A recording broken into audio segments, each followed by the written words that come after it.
Oh, it seems I have a visitor this evening. Welcome. The night sky hangs clear and cold tonight, the aurora dancing green above the peaks. And I know you've come to rest beneath it.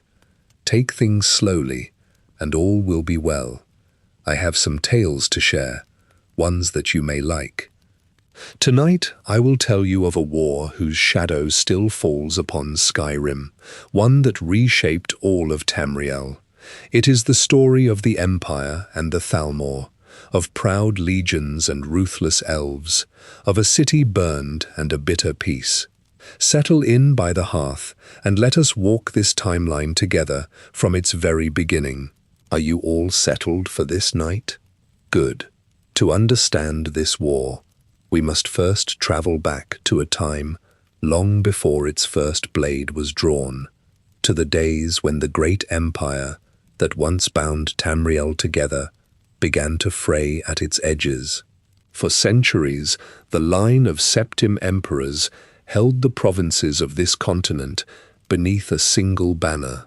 From the imperial city at the heart of Cyrodiil, the Septims ruled over Skyrim and High Rock, over Morrowind and Black Marsh, over Hammerfell, Valenwood, Elsewhere, and the island of Somerset far to the west. Their strength rested upon the Amul of kings and the sacred fires of the dragonfires, lit within the Temple of the One, kindled by the blood of the dragonborn emperors who wore the crown. Yet every line of kings must one day end, and the Septim line ended in fire.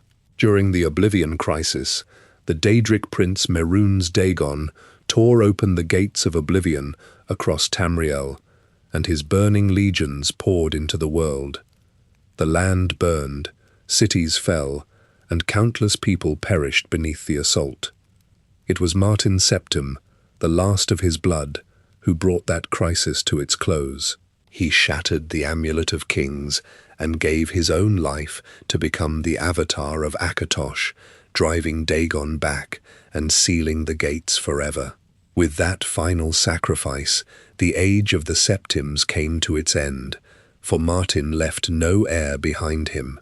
The throne of Tamriel stood empty. Into that emptiness stepped a man named Okato, who had served as High Chancellor of the Elder Council. He held the empire together as best he could in those uncertain days, ruling as potentate and struggling to keep the provinces from drifting apart. For a time, it seemed the empire might endure the loss of its royal line and find its footing once more. Merchants still traveled the roads, legions still garrisoned the borders, and the Elder Council still met beneath the domes of the imperial city. The shape of the old order remained, even without a dragonborn upon the throne. Then Okato was murdered. Assassins struck him down, and though the truth of the deed lay hidden in shadow, whispers would later name the Thalmor as the ones who plotted his death. With his passing, the last thread of unity snapped. The empire descended into a long and bloody period of civil war, a time historians would come to call the Stormcrown Interregnum. Pretenders and generals fought one another for the right to wear the crown, and the provinces looked to their own defenses as the central authority crumbled. Armies marched against armies, cities changed hands. The dream of a unified Tamriel grew dim and distant, while the men of Cyrodiil warred amongst themselves for a throne none could hold for long. The wider empire began to weaken and shrink. The far provinces, once bound tightly to the imperial city, felt the grip of the empire loosen with each passing year. Governors ruled as they pleased, borders went undefended, and the old roads that carried imperial law fell silent in many places. The empire still existed in name and still claimed dominion over much of the continent. Yet its true strength had bled away into the years of infighting, and far to the west, upon the golden shores of Somerset Isle, A group of Altmer watched all of this with patient and calculating eyes. They saw the empire of men stumbling, weakened by the loss of its dragonborn kings and the wars that followed. They saw an opportunity, centuries in the making. These were the Thalmor, and while Cyrodiil bled, they were preparing to rise. To understand who they were and how they came to seize such power, we must turn now to their homeland and to the crisis that first gave them their strength. The shores of the Somerset Isles burned under the red sky of the Oblivion Crisis. Daedric portals tore open the air above the coral reefs, spilling scamps and heavily armored Dremora onto the white sand beaches. The tall, gleaming spires of the Crystal Tower reflected the fires consuming the surrounding orchards and coastal villages. High elven civilians fled through the cobblestone streets, their silk clothing torn and stained with ash. At the base of the Crystal Tower, the Sapiarchs, the traditional scholars and magically gifted guardians of the Isles, stood behind magical wards of shimmering blue light. The Daedric onslaught battered the barriers, cracking the magical shields and pushing the defenders back into the grand marble halls of the tower. The smell of sulphur and burning wood choked the defenders as the Dremora pressed their attack with jagged iron broadswords. A faction of Altmer, known as the Thalmor, stepped into this breach. They marched down the sweeping staircases of the Crystal Tower, wearing armor of gilded glass and dark robes. The Thalmor mages raised their staves, hurling streams of lightning and torrents of frost into the advancing Daedric ranks. Their soldiers formed rigid shield walls at the tower's gates, thrusting long spears through the chests of the Dremora. Lightning strikes illuminated the dark skies, and ice spells froze the invading Daedra to the stone steps. As the Daedra fell and the portals snapped shut, the Thalmor claimed the physical ground, standing over the piles of ash and Daedric weaponry. The Sapiarchs handed heavy parchment scrolls bound in wax seals to the Thalmor commanders, formally transferring the military and civil authority of the Crystal Tower into their hands. The Oblivion Crisis ended, and the Thalmor kept the authority they had seized. Over the next 2 decades, they expanded their presence across the cities of the island. Thalmor agents patrolled the streets of Shimmerine and Cloudrest, wearing long black robes embroidered with gold thread. They carried tall swords at their hips and directed the rebuilding of the shattered stone walls and burned docks. The citizens of the Isles watched these patrols pass, bowing their heads to the newly empowered faction. The Thalmor rebuilt the cities rapidly, raising new spires of pale stone and glass that caught the sunlight. Wagons loaded with quarried marble rolled through the gates, while stonemasons carved the eagle crests of the Thalmor into the archways of the new buildings. In the 22nd year of the Fourth Era, the Thalmor seized total control of the government. Columns of Thalmor soldiers marched into the royal palaces of the island, their boots clicking in unison against the polished marble floors. They climbed the steps to the thrones of the local kings and queens, placing iron shackles around the wrists of the monarchs. The deposed royalty were dragged down the steps and hauled into armored carriages waiting in the courtyards. Thalmor officers walked onto the high balconies overlooking the public squares, unfurling long banners displaying the soaring eagle crest of their faction. An officer read from a large scroll, his voice carrying over the gathered crowds, declaring the secession of the island from the empire. He pronounced the return of the island's ancient name, Alinor. The officers tossed the imperial dragon banners over the balconies, letting the red fabric fall into the dirt below. Following the decree, the Thalmor initiated a widespread purge across Alinor.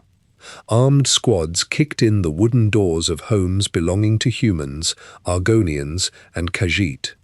The soldiers dragged these residents by their hair and tunics out into the streets, binding their hands with thick hemp ropes. Families of imperial merchants and Breton sailors were marched in long lines toward the harbours.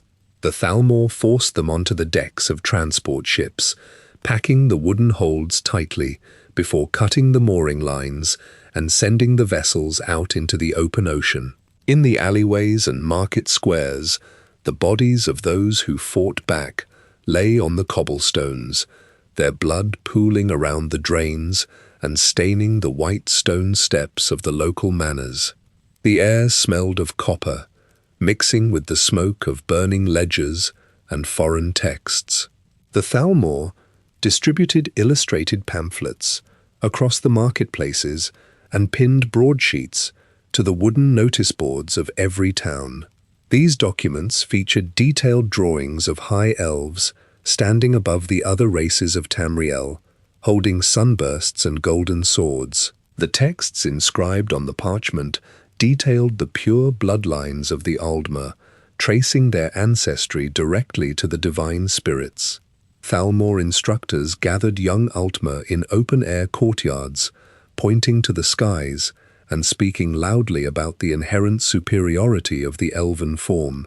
They pointed out the golden tone of their skin, their tall stature, and their natural affinity for the magical currents of the world. The instructors ordered the students to repeat these phrases, filling the courtyards with chanting voices that praised the absolute dominance of the high elven race.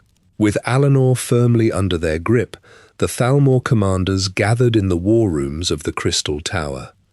They unrolled large parchment maps across heavy oak tables, placing wooden markers on the different provinces of Tamriel. The officers leaned over the maps, their fingers tracing the ocean currents flowing east from Alinor. Their gaze settled on the dense, green ink representing the province of Valenwood, the ancestral home of the Wood Elves. Thalmor scribes drafted letters carrying the wax seal of the eagle, while generals ordered shipwrights to lay down keels for new warships. The foundries of Alinor burned late into the night, casting orange light through the windows as smiths hammered out fresh armor and weapons for the expeditionary forces preparing to cross the sea. Deep within the dense canopy of Valenwood, Thalmor agents walked along the thick branches of the ancient grat oaks. They wore dark cloaks over their gilded glass armor, moving quietly through the suspended wooden walkways connecting the Bosmer settlements. In shadowed hollows and torchlit taverns, these emissaries met with disgruntled wood-elven chieftains. The Thalmor agents handed over heavy leather pouches, sagging with the weight of gold coins minted in Alinor. They unrolled parchment maps of the imperial garrisons and pointed to the vulnerable supply lines connecting the Empire's outposts. Wood-elven factions, sympathetic to the Thalmor cause, took the gold and the maps. They spent the following weeks sharpening bone arrows on whetstones, stringing longbows with cured animal sinew, and gathering their warriors in the deep brush. In the 29th year of the Fourth Era, the coordinated strike began. At the sounding of hollowed horn blasts echoing across the province, Bosmer rebels and embedded Thalmor soldiers attacked the seats of the imperial-backed government. Armed squads kicked down the carved wooden doors of the provincial administrators' manors. They drove steel daggers and glass short swords into the chests of the politicians loyal to Cyrodiil. The bodies of the imperial loyalists were dragged from their chambers by their tunics and tossed from the high branches, falling through the dense leaves to strike the forest floor far below. The imperial legions stationed in Valenwood scrambled to respond to the sudden uprising. Soldiers strapped on heavy chainmail and buckled steel plating over their chests, marching out of their stone forts in tight formations. They formed dense shield walls on the muddy forest paths, locking their shields together. The forest canopy above them rustled violently, Hundreds of Bosmer archers fired bone-tipped arrows down from the high branches. The arrows struck the imperial formations in dense volleys, pinning soldiers to the dirt and piercing the small gaps in their armor. Thalmor mages stepped out from behind the massive tree trunks, raising wooden staves to hurl spheres of concentrated fire. The fireballs exploded against the imperial shields, warping the hot metal and setting the surrounding ferns ablaze. The heat blistered the skin of the legionnaires, forcing them to break their tight formation and scatter. As the imperial lines broke apart into the undergrowth, Thalmor infantry advanced with long glass swords, cutting down the fleeing soldiers. Blood soaked the roots of the ancient trees.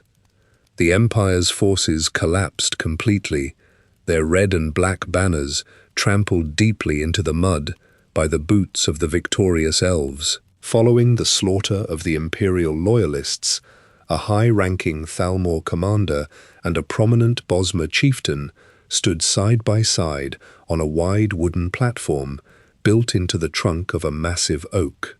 The Thalmor commander unrolled a heavy parchment scroll carrying the eagle seal of Alinor. His voice echoed over the gathered crowds of wood elves standing on the bridges and walkways above.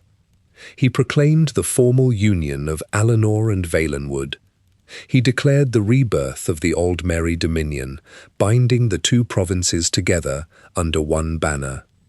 Almost immediately, the new dominion sealed itself off from the rest of Tamriel.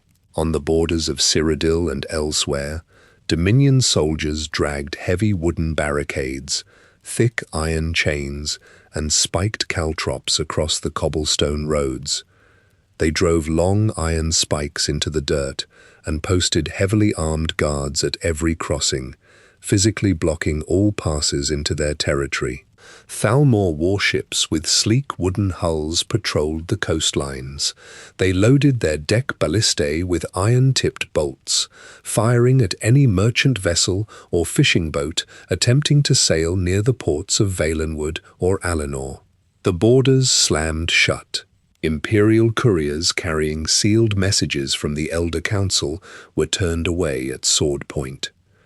Trade caravans were forced to turn their wagons around and head back to Cyrodiil. The flow of letters ceased completely, and Thalmor guards blocked all emissaries from entering. For the next 70 years, the Aldmeri Dominion maintained this strict, impenetrable isolation. Weeds, tall grass, and thick green moss grew over the paved trade routes connecting Valenwood to the Empire, breaking apart the paving stones through decades of neglect. Imperial border guards leaned on their halberds, staring into the dense tree line of the Valenwood border day after day, seeing only dark foliage and the occasional glint of a Thalmor scout's armor moving through the shadows. Occasionally, Imperial spies walked along the southern beaches of Cyrodiil, searching the surf for any sign of activity from the closed provinces. They found splintered wooden planks from high elven ships, shredded white canvas stained with dark soot, and broken glass swords washing up on the wet sand.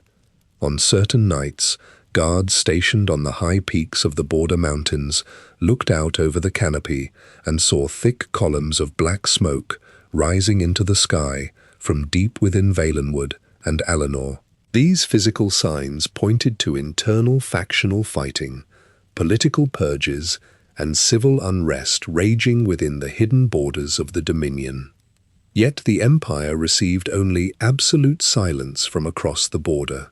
The watchers on the borders heard only the wind blowing through the trees and the crashing of the ocean waves against the rocks.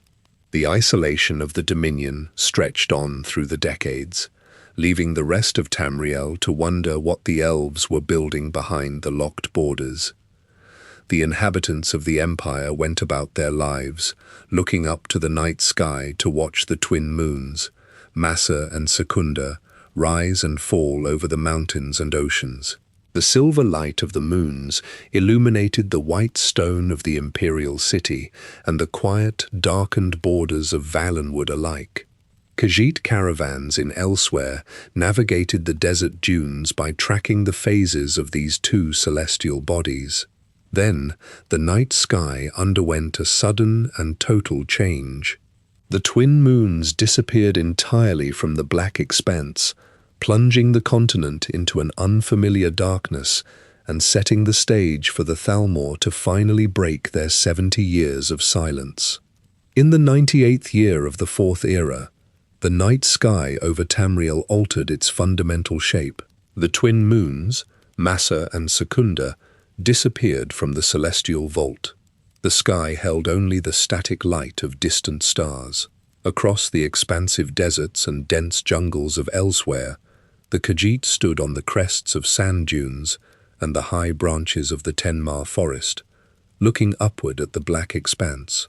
They carried torches of burning pitch and lanterns filled with glowing fireflies to illuminate the sandy pathways between their dwellings. The physical forms of the Khajiit tied directly to the lunar phases, determining the exact skeletal structure and muscular growth of every newborn. Depending on the alignment of Massa and Secunda, a Khajiit grew into a massive quadrupedal Sencherat, or a slender bipedal Ohms. Under the dark sky, the Khajiiti mothers birthed malformed litters. Newborns suffered from severe deformities, their bones twisting in unnatural directions, their fur growing in patchy, sparse clumps. Khajiiti scribes unrolled long parchment scrolls inside the moon sugar temples, recording the sharp drop in viable births with dark ink. The Khajiit gathered in the unlit public squares, gripping wooden prayer beads in their claws, their ears flattened against their skulls as they watched the empty sky. For 2 complete years, the nights remained entirely black, and the Khajiiti population shrank. In the 100th year of the Fourth Era, the moons returned. Silver and red light spilled across the broad leaves of the jungle canopy and illuminated the shifting sands of the Anakina Desert. Almost simultaneously, Thalmor emissaries crossed the borders of Valenwood and stepped directly into the settlements of elsewhere. They walked into the Khajiiti cities wearing pristine robes of black silk, interwoven with gold thread, their heavy boots treading on the moonlit cobblestones. The Thalmor officers stood on the elevated stone steps of the local temples and pointed their tall wooden staffs toward the re-illuminated sky. They projected their voices over the gathered crowds of Khajiit, stating they had performed ancient dawn magics to restore the moons to their rightful place. The Thalmor scribes distributed heavy vellum scrolls, detailing the specific rituals and magical incantations they executed in Alanor to bring back Massa and Secunda. The Khajiiti priests took the scrolls, reading the elaborate text and tracing the gilded sigils with their claws. They looked from the Thalmor diplomats to the bright moons overhead, comparing the claims on the parchment to the physical reality above them. The Khajiit pressed their foreheads to the stone streets, bowing deeply to the high elves and offering them plates of candied sweetmeats and woven silk garments as tokens of gratitude. The Thalmor utilized this new loyalty to establish permanent military garrisons inside the Khajiiti cities of Torval and Senchal. Altmer stonemasons directed Khajiiti laborers to erect fortified barracks, driving thick iron nails into heavy timber frames. The Thalmor flew their golden eagle banners from the highest watchtowers, letting the wind catch the fabric for all the locals to see. They summoned the Khajiiti clan mothers and regional chieftains into the war rooms of these new fortresses. Inside, Thalmor diplomats spread wide, detailed maps of elsewhere across the long oak tables.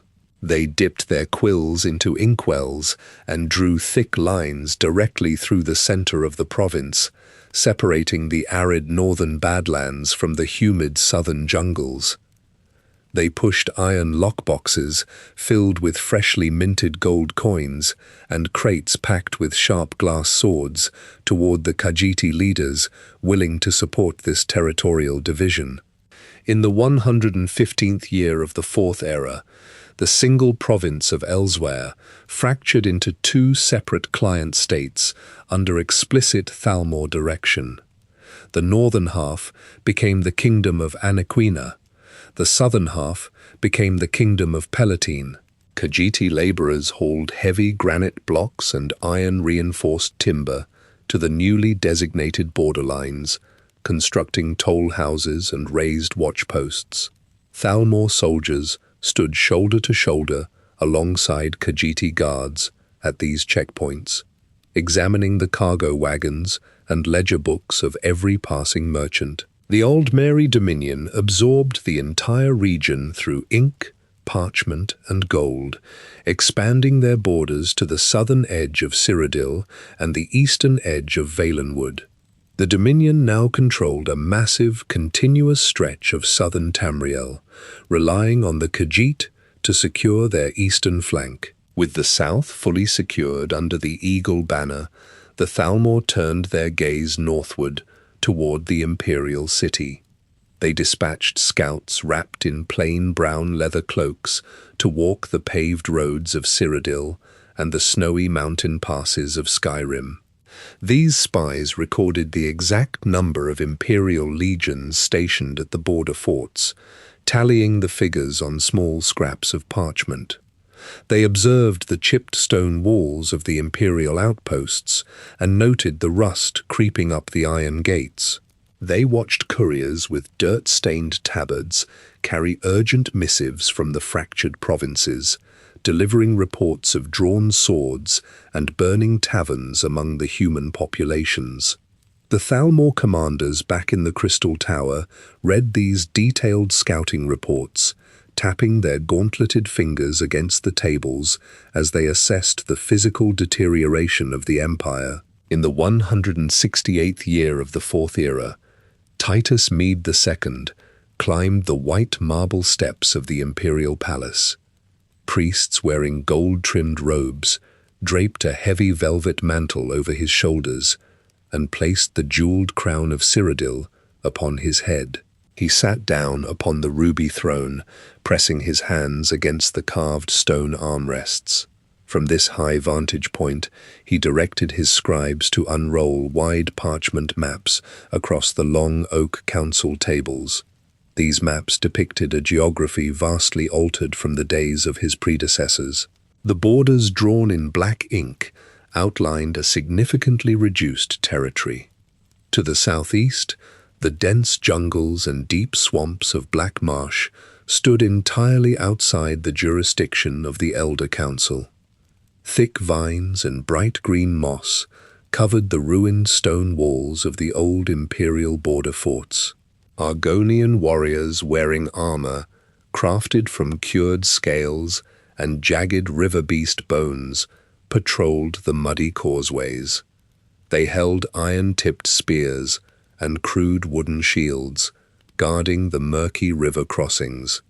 The stone roads, originally built by imperial engineers, lay buried beneath rising floodwaters and thick, overgrown roots. The Argonians governed themselves, their yellow eyes tracking any movement along the Cyrodiilic side of the border. To the northeast, a thick layer of grey ash blanketed the entire province of Morrowind. The catastrophic eruption of Red Mountain decades prior had buried major settlements under deep flows of molten rock and hardened pumice. The red glow of the central volcano still illuminated the night sky through the heavy dust clouds. Scavengers picked through the shattered stone foundations of the coastal cities, loading twisted metal and broken glass into wooden handcarts. Dunmer refugees set up tents of patched canvas along the eastern borders of Skyrim, huddling around small wood fires and coughing from the airborne soot. The great houses of the Dark Elves gathered their surviving soldiers around the northern settlement of Blacklight, drawing their own borders and ignoring any edicts sent from the imperial city. To the south, the golden eagle banners of the Aldmeri Dominion flew steadily over the dense canopies of Valenwood and the arid dunes of Elsewhere. Thalmor patrols guarded the mountain passes leading into Cyrodiil, standing shoulder to shoulder behind iron barricades and sharpened wooden stakes. They held tall glass swords and longbows strung with animal sinew. These guards turned away imperial merchants, physically blocking the roads and pointing their weapons toward the north. The entire southern flank of the continent operated under the strict military control of the High Elves. To the west, the province of Hammerfell fractured under the weight of continuous internal conflict. In the coastal ports and across the deep Alik'r desert, two rival Redguard factions, known as the Crowns and the Forebears, fought openly in the streets. Redguard warriors carrying curved steel swords and heavy round shields clashed on the sandstone battlements. Blood stained the white plaster walls of Sentinel and Hegaith. The local market stood empty, their wooden stalls splintered by stray iron arrows and magical blasts. The Imperial legions, stationed in Hammerfell, remained inside their walled garrisons, bolting their heavy oak doors, while the local populace decimated their own numbers. The constant battles left the regional militias with shattered shields and empty armories. Thousands of fighting-age men lay buried under the desert sands, leaving the southern coastlines of Hammerfell heavily exposed to the open sea. Only 3 provinces remained firmly bound to the decrees of the Ruby Throne. In High Rock, Breton lords collected taxes in gold and silver, shipping heavy iron strongboxes along the paved, heavily patrolled trade routes. In Cyrodiil, farmers harvested wheat and loaded it onto wooden barges, sailing the crops across Lake Rumare to supply the storehouses of the capital. In Skyrim, Nord blacksmiths stood before roaring brick forges, hammering iron ingots into broadswords, battle-axes, and chainmail to outfit the local garrisons. Legionnaires in heavy steel armor stood watch on the stone battlements of the imperial city, holding their spears upright as their red cloaks flapped in the wind. Titus Mede II observed these physical realities and issued immediate orders to prepare his remaining forces. He spent his days in the war rooms, eating meals of roasted fowl and hardtack directly at the strategy tables. He commanded the quartermasters to count every barrel of wheat and crate of salted meat stored in the cellars of the White Gold Tower, marking the tallies in thick leather ledgers. He ordered his generals to inspect the steel plating and iron weapons of the soldiers drilling in the courtyards. The tallies revealed a severe shortage of seasoned veterans. The emperor signed commissions for new recruits, bringing in young men and women who held wooden practice spears for the very first time. Couriers rode on horseback down the cobblestone roads, carrying wax-sealed letters to the commanders in High Rock and Skyrim, directing them to repair their stone forts and stockpile iron-tipped arrows. The emperor continued these preparations for 3 years, watching the shadows lengthen across his maps as the sun set over the Jural Mountains each evening. He reinforced the southern walls of the imperial city and brought fresh iron ballistae up to the highest towers. The calendar turned to the 30th day of Frostfall in the 171st year of the Fourth Era. Autumn leaves fell onto the cobblestone streets. The heavy iron-banded gates of the imperial city opened, and a carriage bearing the eagle crest of the Thalmor rolled up the central avenue. A tall high elf ambassador stepped down from the carriage, followed by a covered wooden cart dragged by 2 Dominion guards, moving directly toward the steps of the White Gold Tower. The Thalmor ambassador climbed the wide marble steps of the White Gold Tower, his black boots clicking against the polished stone. 2 Thalmor guards followed closely behind him, pushing a wooden cart up the long, sloped stone ramps designed for supply wagons. Heavy canvas draped over the top of the cart, concealing the cargo beneath it. The iron-rimmed wheels scraped against the masonry, echoing through the open courtyards. Legionnaires stationed at the entrance crossed their steel halberds over the heavy oak doors, blocking the path. The ambassador reached into his silk robes and produced a folded parchment stamped with the golden eagle seal of the Aldmeri Dominion. He held the document out, keeping his arm completely straight. The imperial captain of the guard took the parchment, broke the wax seal, and read the written request for an immediate audience. The captain nodded to his men, and the guards pulled their halberds back, pushing the heavy iron-studded doors open. Inside the grand throne room, braziers filled with burning coals cast a warm orange light over the towering stone columns. Emperor Titus Mede II sat upon the ruby throne at the far end of the hall, resting his forearms on the carved armrests. He wore a mantle of heavy red velvet trimmed with white fur over his steel breastplate. 4 imperial generals stood beside the throne, wearing thick plated armor and carrying broadswords at their hips. The ambassador walked down the center of the crimson carpet, running the length of the hall, stopping exactly 10 paces from the base of the throne. The 2 Thalmor guards rolled the covered cart to a halt right beside him. The wooden axles groaned under the weight of the hidden contents. The ambassador reached into his robes a second time, pulling out a much larger, thicker scroll, bound by a thick red ribbon. He untied the ribbon, letting it fall to the floor, and unrolled the parchment with both hands. He raised his chin and read the text aloud, his voice carrying clearly across the vast, open space of the throne room. He read out a list of rigid, non-negotiable demands, directed specifically at the Emperor and the Elder Council. First, the ambassador demanded massive shipments of gold and silver from the imperial treasuries, stipulating a heavy annual tribute to be transported directly to the shores of Alinor on imperial galleons. Second, he demanded the immediate and total disbandment of the Blades. He insisted that the emperor recall all members of this elite order, strip them of their Akaviri-styled armor, seize their curved katanas, and banish them from their fortress at Cloud Ruler Temple. Third, the ambassador commanded the empire to completely outlaw the worship of Talos across all provinces.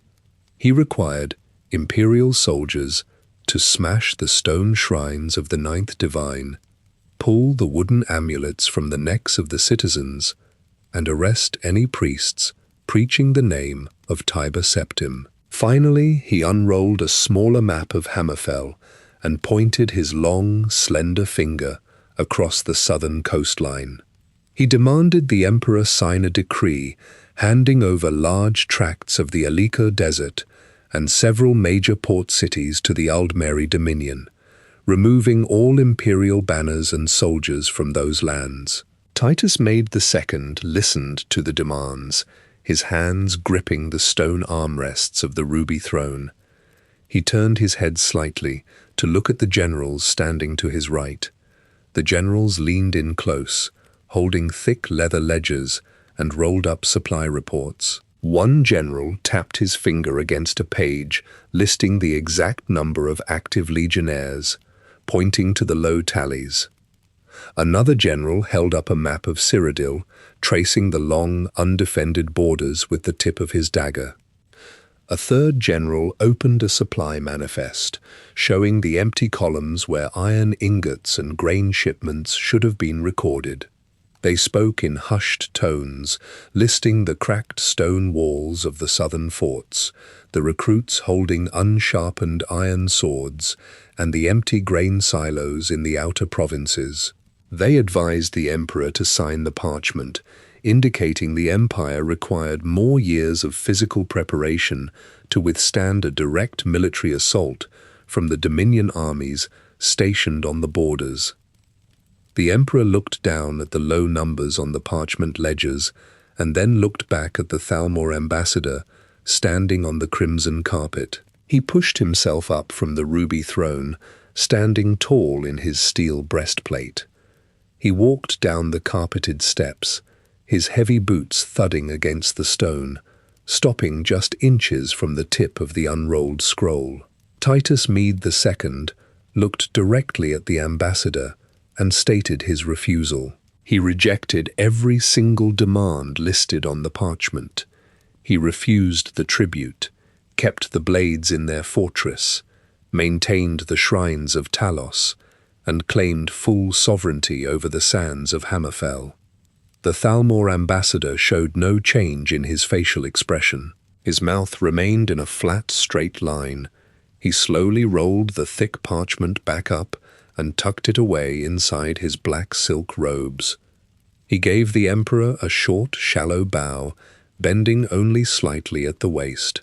The ambassador then turned to the right, looking at the two Dominion guards standing beside the wooden cart. He raised his right hand and pointed his index finger directly at the heavy canvas cover. The guards stepped forward, wrapping their gauntleted hands tightly around the thick fabric. They pulled their arms back violently, ripping the canvas completely off the cart and throwing it onto the stone floor. The Thalmor guards hooked their fingers under the edge of the wooden cart and heaved upward. The cart tipped forward on its iron axle. A cascading pile of severed heads tumbled out of the wooden bed and struck the polished stone floor. Over 100 heads rolled across the crimson carpet, stopping at the steel-plated boots of Emperor Titus Mede II. Blood soaked into the thick wool fibers, staining the red fabric an even darker, wetter hue. The smell of dried copper and decaying flesh immediately filled the enclosed space of the throne room. The generals standing beside the throne stepped forward and looked down at the faces resting on the carpet. They recognized the distinctive, Akaviri-styled topknots, the specific jawlines, and the standard-issue leather collars wrapped around the severed necks. These heads belonged to the imperial spies and field operatives of the Blades. Every single agent stationed within the borders of Alinor and Valenwood lay dead on the floor of the white gold tower. The Thalmor had hunted down every field operative, binding their hands and ending their lives before packing their remains into the canvas-covered cart. The severed heads scattered across the floor exhibited the precise methods of their execution. Some heads bore clean, straight cuts through the cervical vertebrae, demonstrating the use of heavy, razor-sharp glass axes. Other faces showed deep purple bruising and charred flesh around the temples, the physical results of concentrated shock and fire magic applied at close range. Several of the imperial spies had their tongues removed, leaving empty, blood-stained mouths hanging open against the carpet. Titus Mede II gripped the hilt of his broadsword and pulled the steel blade from its leather scabbard. The sharp scrape of metal echoed against the high stone columns. The four generals drew their weapons in unison, pointing their long swords directly at the chest of the Thalmor ambassador. The ambassador kept his hands resting smoothly against his black silk robes. He stepped backward, his boots sliding over the stone, carefully avoiding the pool of blood expanding across the floor. He gave another short bow, turned around, and walked back down the long aisle of the throne room. His two guards followed closely behind him, their boots stepping around the rolling heads. The heavy oak doors swung shut with a loud thud, leaving the emperor and his commanders standing over the remains of their operatives. The emperor shouted orders to his generals. The commanders sheathed their swords and ran down the marble corridors of the palace. They burst into the courier stations, slamming their fists on the wooden desks and handing sealed directives to the waiting riders. Within the hour, dozens of men on horseback galloped out of the imperial city gates. their mounts kicking up dirt and loose cobblestones. The couriers kicked their spurs into the flanks of their horses, galloping down the paved roads. The iron horseshoes sparked against the stones as they rode past the farmhouses of the heartland, carrying parchment scrolls instructing every imperial garrison to barricade their wooden gates, sharpen their iron weapons, and string their longbows. Inside the capital, quartermasters shattered the iron padlocks on the reserve armories. They threw open the heavy iron doors and passed out bundles of steel spears, thick chainmail shirts, and iron-rimmed shields to the young farmhands and labourers standing in the courtyards. Legionnaires tightened the leather straps on their breastplates and lined up in rigid formations behind the stone battlements. Blacksmiths stoked their forges, the roaring fires casting orange light across their sweating faces as they hammered hot iron into broadsword blades.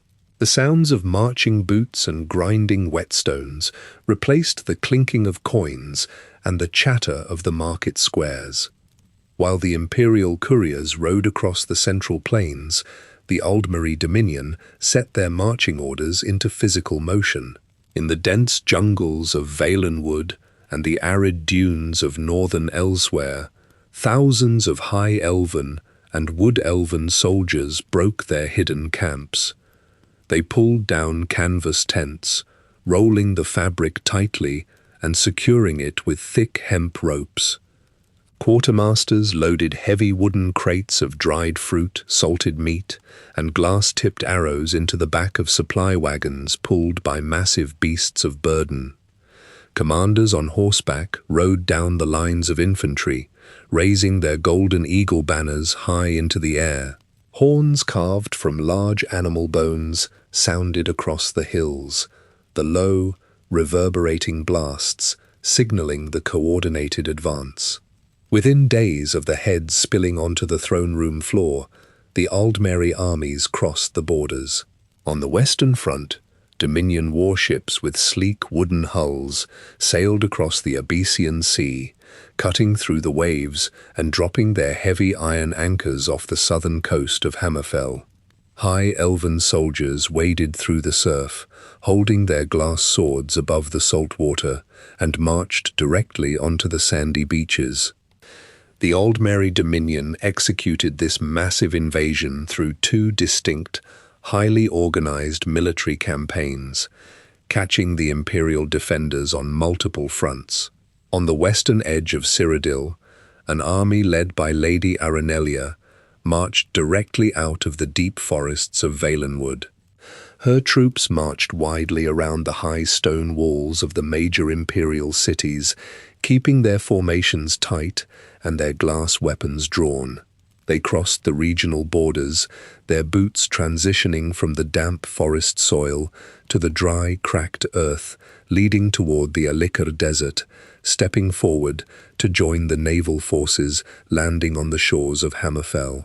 Concurrently, a second massive force commanded by the Thalmor general Lord Narafin emerged from the hidden encampments in the arid northern hills of Elsewhere, carrying heavy glass weaponry and charging directly into the southern farmlands of Cyrodiil. Lady Aranelia rode a tall, heavily armored warhorse at the very front of her column. Her soldiers walked out from beneath the dense green canopy of Valenwood, leaving the shaded roots of the massive grat oaks behind them. They stepped onto the dry, sun-baked soil of western Cyrodiil. The infantry moved in rigid, rectangular formations, their boots striking the hard earth simultaneously. Thick clouds of brown dust kicked up from the ground, coating the polished glass greaves and black silk tabards of the marching elves. The officers shouted cadence orders, directing the long columns across the open plains of the Gold Coast. They marched several miles away from the established Cyrodiilic cities, walking across the tall grass and keeping the high stone walls of the human settlements visible only as small grey shapes on the distant horizon. The soldiers pushed their heavy wooden supply carts over the rocky foothills, rolling the iron-rimmed wheels right over the provincial border and descending directly onto the vast, wind-swept sand dunes of Hammerfell. Upon reaching the southern coastline of Hammerfell, Aranelia halted her forces on the beaches. Out on the Abyssian Sea, dozens of Dominion transport ships sailed toward the shore, their white canvas sails catching the strong ocean wind. The wooden hulls cut through the rolling waves, and the sailors dropped heavy iron anchors into the shallow coastal waters. High elven marines tossed thick hemp ropes over the wooden rails, securing their vessels to the jagged coral formations protruding from the surf. Heavy wooden ramps slammed down onto the wet sand. Hundreds of heavily armed troops marched down the planks, their metal boots splashing through the saltwater foam.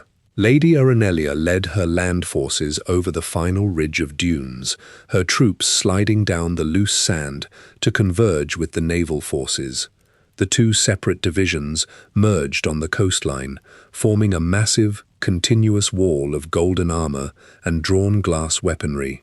The officers reorganized the combined infantry blocks, pointing their swords northward and marching their newly enlarged army directly toward the coastal Redguard cities. Concurrently, Lord Narafin initiated his own advance from the eastern flank of the continent. For the preceding months, his troops had occupied deep subterranean caves and camouflaged canvas tents, pitched between the high sand dunes of northern Elsewhere. At Narifin's signal, Thalmor officers blew long ivory horns, sending low, vibrating blasts, echoing across the rock formations. The hidden army mobilized instantly. Khajiiti scouts led the way, their padded paws stepping silently over the loose gravel and dry brush of the canyon floors. Narifin's infantry followed closely behind, carrying long steel pikes and heavy wooden shields reinforced with iron bands. The soldiers carried leather waterskins slung over their shoulders, drinking the warm liquid as they marched through the arid climate. The imperial legions, stationed in southern Cyrodiil, stood behind the thick stone battlements of their border forts. The legionnaires gripped their steel halberds and faced westward, aiming their iron ballistae toward the tree lines of Valenwood. Lord Narifin directed his army through the deep ravines of Elsewhere, charting a path shielded by high sandstone cliffs. His forces marched completely around the established imperial defensive lines facing the west. The Aldmeri columns poured out of the canyon mouths and stepped directly into the humid, low-lying swamps of the Blackwood region inside Cyrodiil. The boots of the Thalmor soldiers sank into the wet, dark mud of the Cyrodiilic heartland. The imperial border guards turned around, looking eastward from their watchtowers. They saw the massive Dominion army marching through the swamp foliage, already positioned squarely behind the imperial forts. Narifin's maneuver severed the paved supply roads, connecting the border garrisons to the imperial city. The air in the Blackwood swamps hung thick with moisture, smelling heavily of rotting vegetation and stagnant water. Narifin's troops waded through the shallow bogs, holding their weapons high above their heads to keep the steel blades dry. Giant insects buzzed around the marching columns, and the soldiers swatted the pests away from their faces. The heavy supply wagons sank deep into the mire. Draft horses strained against their leather harnesses, their hooves slipping in the thick muck as the drivers cracked their whips. Thalmor mages walked alongside the wagons, raising their wooden staves to cast localized levitation spells, lifting the iron wheels just enough to pull the carts free from the deepest sinkholes. The army maintained a grueling pace through the swamp, their armor caked in grey mud and green algae. Lord Narafin rode a black courser at the center of the formation, scanning the horizon through the hanging moss of the swamp trees. His forces marched relentlessly northward, trampling the reeds and crushing the marsh flowers beneath thousands of boots. The dense foliage gradually thinned out, replaced by the flat, grassy plains of the lower Nibene Valley. Before them stood the towering stone walls of the imperial city of Leawin. The city gates remained tightly shut, bolted with heavy iron bars. Imperial archers lined the high battlements, drawing their bowstrings back and aiming their iron-tipped arrows down at the approaching army. Narafin signaled his commanders. The Dominion soldiers dropped their heavy canvas packs onto the grass and began assembling tall wooden siege towers and iron-reinforced battering rams right outside the range of the Imperial arrows. The iron-reinforced wooden battering rams swung forward on thick chains, striking the heavy oak gates of Leawin.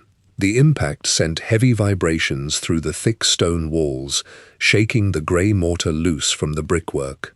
High elven archers positioned inside the tall wooden siege towers loosed synchronized volleys of glass arrows. The sharp projectiles punched directly through the steel breastplates and leather tunics of the Imperial defenders standing on the high battlements. The Imperial soldiers collapsed onto the flagstones, their blood pooling around the stone drains. The heavy wooden gates splintered heavily under the repeated blows of the ram. The thick iron hinges snapped off their mounts, and the tall doors crashed inward onto the street. Dominion infantry poured through the wide breach in tight formations. They thrust their long spears into the front ranks of the Imperial guards, pushing the defenders backward down the cobblestone avenues. Khajiiti mercenaries leaped from the tops of scaling ladders, using curved steel daggers to slash the throats of the retreating legionnaires. Leawin fell rapidly beneath the assault.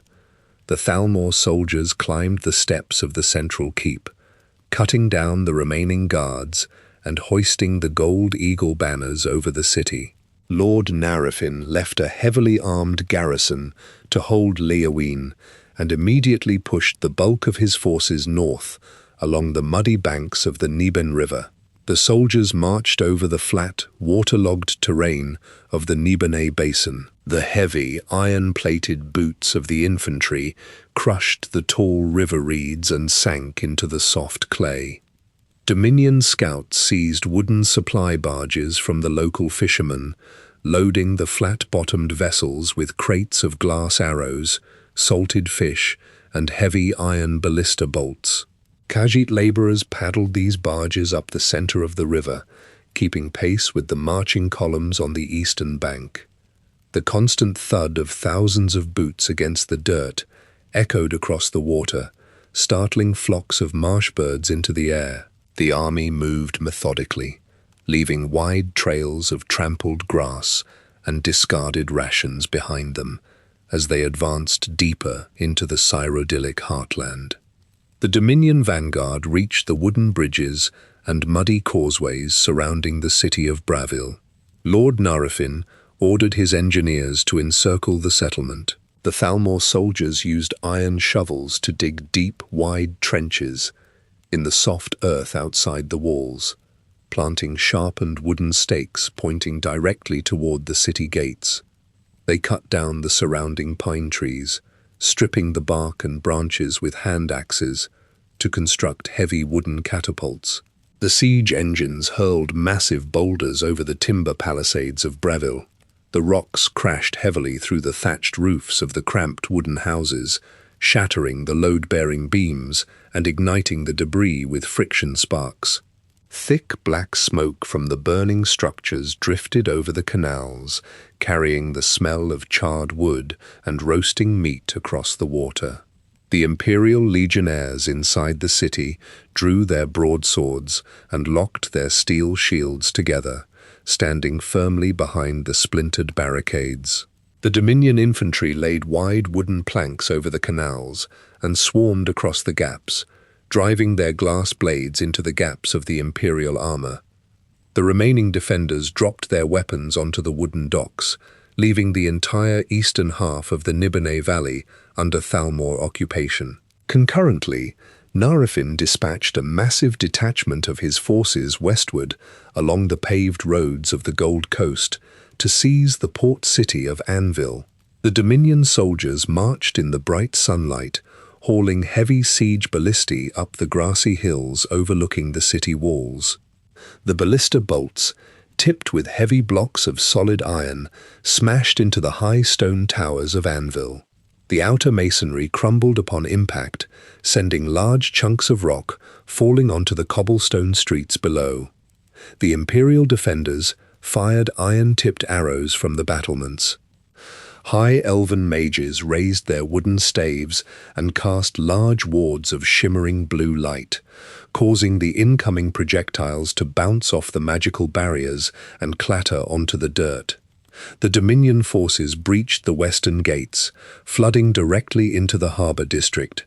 They boarded the docked Imperial galleons, driving their spears into the sailors and claiming the deep-water port for the Aldmeri fleets. As the 472nd year of the Fourth Era progressed, Lord Narifin consolidated his victories and marched his primary host directly north from Bravil. The long columns followed the winding curve of the Neben River until the dense forests gave way to the open, rolling plains of the heartlands. The army crested the final ridge of hills, and the soldiers stopped their march. Before them stretched the vast, rippling blue waters of Lake Rumare. At the center of the lake, rising high above the white stone walls of the imperial city, stood the white gold tower. Narifin ordered his quartermasters to establish permanent camps along the southern shoreline. The soldiers drove iron tent pegs deep into the grassy banks, unrolled their heavy canvas pavilions, and lit hundreds of wood campfires. The smoke from the fires drifted directly across the water, carrying the smell of burning pine toward the imperial city walls. The Dominion army sat firmly on the shores of the lake, physically cutting off the southern supply lines. While Narifin entrenched his forces in Cyrodiil, Lady Arenelia and her combined Dominion forces pushed deep into the province of Hammerfell, forcing the imperial legions under General Decianus to abandon the coastal strongholds and retreat directly into the unforgiving heat of the Alika Desert. General Decianus stood inside his command tent on the southern coast of Hammerfell. He looked at the parchment maps covering his wooden table.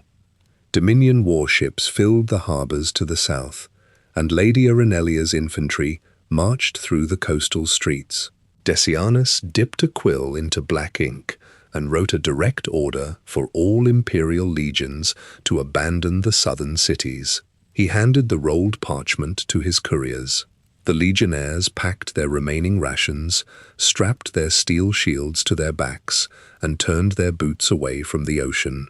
They marched north, stepping past the rocky coastal ridges and walking directly into the sprawling, towering sand dunes of the Alika Desert. The sun beat down on the marching columns, heating the steel helmets and iron breastplates of the imperial soldiers. The hot metal scorched their skin through their padded leather tunics. This movement became known as the March of Thirst. Soldiers unhooked their heavy steel plating, dropping breastplates, greaves, and iron-rimmed shields directly onto the sand to lighten their loads. Their leather waterskins ran dry within the first few days of the crossing. The legionnaires dragged their heavy boots through the deep, loose sand, their lips cracking and splitting open in the dry air. White salt stains from evaporated sweat crusted on their dark tunics. Men collapsed onto the dunes, their muscles seizing and their breathing shallow. The remaining soldiers kept walking, leaving the fallen behind. Wind blew across the desert, carrying fine grains of sand that quickly covered the discarded armor and the bodies of the dead. The heat radiating from the ground blurred the horizon, turning the distant dunes into hazy, shifting shapes. Imperial officers cut the leather straps from the supply wagons, abandoning the heavy wooden carts in the sand to allow the draft horses to carry the wounded. While the main imperial force marched deep into the desert, a small detachment of legionnaires remained behind at the southern settlement of Rosegard. They formed a rearguard, instructed to slow the Dominion pursuit. The Old Mary vanguard, carrying glass swords and golden shields, crashed into the imperial shield wall at the edge of the town. Steel sparked against glass. An imperial soldier named Angarian stood at the center of the formation. He gripped a heavy iron broadsword in both hands, swinging the wide blade through the chests and shoulders of the advancing high elven infantry. Angarian blocked incoming glass arrows with his wooden shield, stepping over the bodies of fallen Dominion soldiers and pushing the line forward. His iron boots slipped in the pooling blood, but he drove his steel pommel into the faces of the Thalmor attackers, shattering their golden helmets. His physical actions held the narrow pass at Rosegard long enough for the thick dust storms to obscure the tracks of General Decianus's retreating army. The Old Mary commanders eventually halted their pursuit at the edge of the deep desert, turning their attention back to the populated regions of southern Hammerfell. With the imperial legions gone, the defense of the province fell entirely to the local Red Guard militias. These forces stood physically divided into two factions, the Crowns and the Forebears. The Crowns occupied the ancient cities, wearing armor of overlapping leather scales and brightly dyed silk sashes, carrying curved scimitars forged from desert steel. The Forebears controlled the coastal trade hubs, outfitting their soldiers in chainmail shirts and heavy iron greaves, influenced by imperial designs.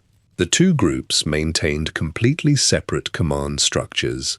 Inside the contested settlements, Crown and Forebear warriors stood on opposite sides of the market squares, gripping the hilts of their swords and staring at one another. They guarded their own locked armories, keeping their supplies entirely separated. When Lady Aranelia's forces marched toward the southern settlements, the Red Guard factions kept their defensive lines fully separated. Crown commanders ordered their troops to fortify their own specific districts, stacking wooden crates and stone rubble at the ends of their streets. Forebear captains pulled their men back behind their own iron gates.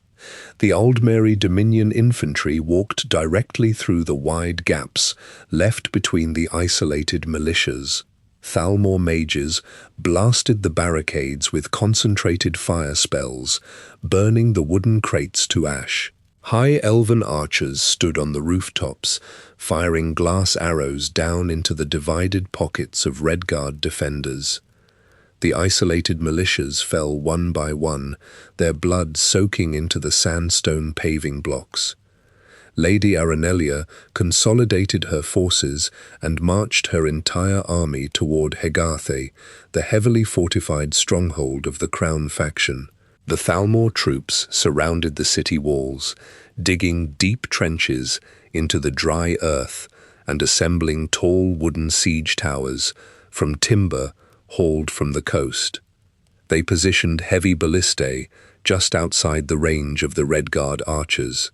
The Crown warriors stood on the high sandstone battlements of Hegarthe, clutching their curved swords and looking down at the massive sea of golden armor encircling their home. They rationed their dwindling supplies of water and grain, watching the Dominion engineers construct battering rams. Far to the north, beyond the vast expanse of the Alikir Desert, the heavy iron gates of the Forebear city of Sentinels swung open. Forebear commanders rode out on armored war horses, followed by thousands of infantrymen carrying iron shields and long spears. They marched out of their coastal stronghold, their boots stepping onto the hot sand. The column turned south, marching directly into the desert winds, aiming their weapons toward the Old Mary siege lines surrounding the Crown city. Inside the walls of Sentinel, A forebear general strapped a heavy iron breastplate over his chainmail tunic and stepped out into the open courtyard. He mounted a large grey warhorse adorned with overlapping leather barding. He drew a long iron broadsword from its scabbard and pointed the blade directly toward the heavy wooden city gates. The forebear soldiers marched forward in tight formations. They carried tall wooden shields bound with thick iron bands and held spears tipped with sharpened steel. The heavy iron hinges of the gates screamed as the massive doors swung outward, revealing the vast, rippling dunes of the Alika Desert. The forebear army marched out into the glaring sunlight, their metal boots crunching loudly against the dry, packed earth outside the city walls. They turned south, leaving the salt breeze of the coast behind them, and marched straight into the arid heat of the deep desert. The forebear columns maintained a grueling pace across the sand. They wore thick linen scarves wrapped tightly around their faces to keep the stinging sand out of their eyes and mouths. Sweating draft horses pulled heavy wooden wagons filled with full water skins and bundled iron arrows. The soldiers marched over the steep dunes and down into the shallow rocky valleys, following the trampled paths left by the Dominion forces weeks prior. The desert sun baked their iron helmets, but the officers continued to shout cadence orders, pushing the infantry relentlessly forward. To the south, Lady Arenelia's Dominion forces maintained their tight siege lines around Hegathi. High elven engineers loaded large boulders into the wooden cups of their catapults, pulling the heavy, grease-soaked ropes back with loud ratcheting sounds. The tension in the timber snapped forward, hurling the rocks high into the air. The boulders crashed against the high sandstone walls of the Crown City, cracking the mortar and sending showers of dust and debris down onto the streets below. Inside the city, the Crown warriors huddled behind thick stone columns and wooden barricades. They clutched their curved scimitars, their armor covered in a thick layer of pulverized sandstone. They listened to the continuous, rhythmic pounding of the Old Mary battering rams striking the main gates. The forebear army crested the final ridge of dunes overlooking the Hegath Basin. The general lowered his arm, signaling the attack. Forebear archers planted their boots firmly into the sand, drawing their bowstrings back and launching a massive volley of iron-tipped arrows high into the air. The arrows fell like heavy rain directly onto the unprotected rear lines of the Old Mary siege camps. The sharp iron pierced the thin canvas tents and struck the unarmored backs of the Thalmor engineers operating the catapults. The Dominion soldiers dropped their tools and scrambled to form a defensive line, but the forebear heavy infantry was already charging down the slope. The forebear vanguard crashed into the Old Mary rearguard with tremendous force. Iron shields slammed into golden glass breastplates. Forebear spears thrust forward, punching through the decorative filigree of the Thalmor armor. The high elven mages turned around, raising their wooden staves to cast concentrated blasts of fire and lightning. But the forebear cavalry rode directly through the magical bursts. The heavy hooves of the warhorses trampled the mages into the sand. The forebear general swung his broadsword in wide, sweeping arcs, decapitating Thalmor officers and severing the ropes holding the Old Mary siege engines together. Inside the city of Hegath, the Crown commanders heard the sudden shouts and the clash of steel coming from the desert outside. They rushed up the stone steps to the battlements and looked over the parapets. They saw the forebear army driving a deep wedge directly through the center of the Old Mary siege lines. The Dominion forces were breaking apart, scattering across the sand to avoid the charge. The Crown leaders shouted orders to their own men. The Crown warriors grabbed the heavy wooden beams holding the city gates shut and pulled them back. The iron-studded doors swung open. The crown infantry poured out of the city gates, holding their curved scimitars high.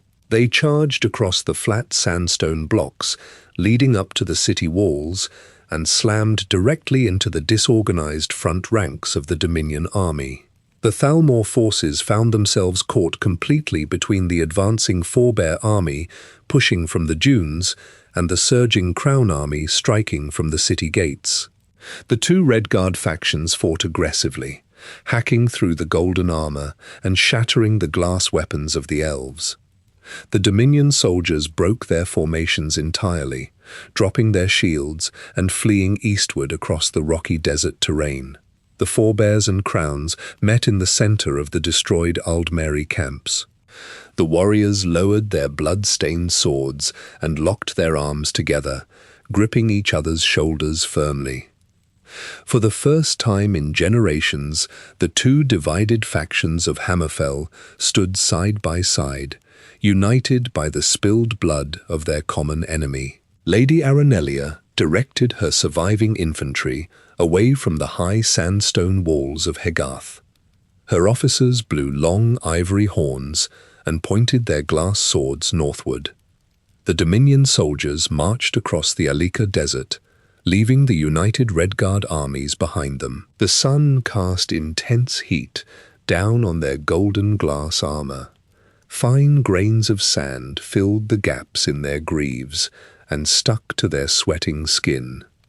The heavy wooden supply wagons sank deep into the shifting dunes, forcing the high elven troops to unhitch the exhausted horses and drag the carts themselves using thick hemp ropes. They marched for weeks across the arid landscape. Their water rations dwindled to mere drops, and the intense light blistered their pale faces. They left lines of fallen elves in the sand, their bodies stripped of usable armor and weapons by the quartermasters. Lady Aranelia rode a grey warhorse at the front of the column, her eyes fixed on the horizon, until the high stone towers of the city-state of Skaven appeared through the rising heat haze. Outside the closed iron gates of Skaven, General Decianus stood among the dense ranks of his imperial legion. He gripped the leather-wrapped hilt of his broadsword and walked down the lines of heavily armored infantry. His steel breastplate bore deep scratches from previous engagements on the southern coast. He inspected the iron-rimmed shields and the sharpened steel spears of his legionnaires. Sweat dripped down the faces of the soldiers, soaking into their padded leather collars. The smell of oiled steel and unwashed wool hung heavily in the dry air. Decianus checked the tension on the twisted animal sinew strings of the ballistae, mounted on the high dunes overlooking the valley. He commanded a seasoned force of imperial soldiers who had survived the initial retreat from Hammerfell's beaches. He ordered his men into tight, interlocking formations. The soldiers locked their large rectangular shields together, creating a solid wall of iron and painted wood stretching completely across the desert floor. They stood in the hot sand, holding their positions while the massive golden column of the Aldmeri Dominion approached from the south. The rhythmic thud of thousands of elven boots striking the packed earth echoed across the dunes.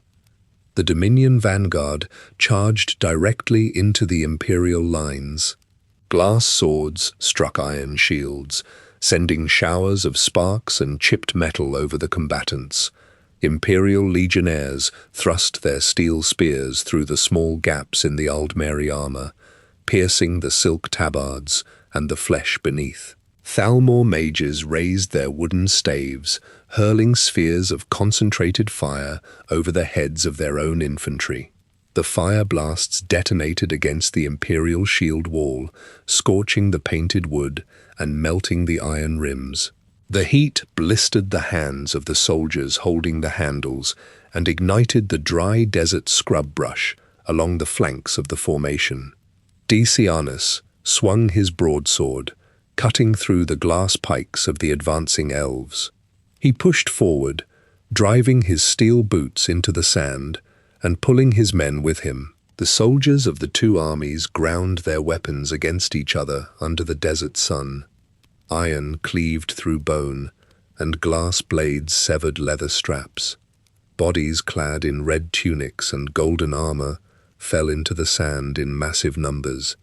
Blood soaked into the dry earth, turning the pale dunes a dark, muddy crimson. Thalmor archers loosed volleys of arrows into the air, and the imperial soldiers raised their shields above their heads, forming a protective roof of overlapping iron and wood. The glass arrows shattered against the heavy shields, raining sharp fragments down onto the helmets of the legionnaires. The sun descended toward the western horizon, casting long, dark shadows over the battlefield. Decianus looked across the shifting lines and tallied the heavy casualties among his legionnaires. He observed the splintered shields and the exhausted faces of his troops. He saw the massive volume of Dominion reinforcements continually pressing against the imperial vanguard. Decianus raised his arm and gave the signal to withdraw. Imperial hornblowers sounded short, sharp blasts. The legionnaires stepped backward in unison, keeping their shields raised and their spears pointed at the elves. They marched steadily away from the city of Skaven, retreating into the rocky hills to the north. They abandoned their broken ballistae and left their fallen comrades on the blood-soaked sand. Lady Arenelia rode her warhorse through the scattered debris of the battlefield. She guided her mount over the discarded iron weapons and the bodies of the dead. Her officers signaled the remaining troops to advance into Skaven. The high elven soldiers marched through the open gates of the city-state, their boots dragging heavily on the paving stones. They took possession of the settlement, securing the stone walls and hoisting the eagle banners over the local keeps. The victory exacted a massive physical toll on the Dominion forces. The Thalmor soldiers collapsed in the shaded courtyards of Skaven, their armor cracked and shattered by imperial steel. High elven medics walked among the sitting soldiers, wrapping strips of ripped linen around deep lacerations and applying poultices to burn wounds. The infantrymen rushed to the stone wells in the center of the city, pulling up wooden buckets and drinking the cold water greedily. The mages leaned heavily on their wooden staves, their magical reserves completely depleted. The supply wagons held only empty sacks and broken arrows. Lady Arenelia looked at the battered state of her infantry and the low stockpiles in the captured armories. She issued orders to halt the northern advance, commanding her officers to fortify their current positions and rest the troops. The Aldmeri forces in Hammerfell possessed only the physical strength to hold the city. With the Western army stalled in the desert, the Thalmor commanders shifted their focus entirely back to Cyrodiil, where Lord Narifin pushed his forces to close the ring completely around the imperial city. Heavy iron ballista bolts splashed into the waters of Lake Rumare and the Neben River during the early months of the 173rd year of the Fourth Era. Imperial galleons with tall wooden masts and heavy canvas sails dropped their iron anchors directly into the deep currents of the lake. The captains maneuvered their vessels side by side, forming a solid floating wall of thick oak and iron plating across the primary waterways. Imperial sailors stood on the rolling wooden decks, cranking the heavy gears of their deck ballistae and loading iron-tipped bolts into the firing grooves. They aimed these massive weapons at the eastern banks of the river, where Lord Narifin's forces stood in the muddy reeds. High elven mages gathered on the shoreline, raising their wooden staves and hurling spheres of concentrated fire across the water. The fire blasts struck the imperial ships, igniting the canvas sails and scorching the wooden hulls. Sailors hauled buckets of lake water over the railings, splashing the cold liquid onto the burning planks to extinguish the flames. Thalmor archers loosed continuous volleys of glass arrows, embedding the sharp projectiles into the mainmasts and the wooden shields of the defending crews. The Imperial ships held their positions, blocking the physical path across the water and forcing the Dominion forces to remain on the eastern bank. While the Imperial Navy held the waterways, heavy reinforcements marched down from the snow-covered peaks of the Geral Mountains to the north. General Jonna commanded the hardened legions of Skyrim. Thousands of Nord legionnaires walked down the winding cobblestone roads of Pale Pass, their heavy iron boots crushing the thick layers of packed snow.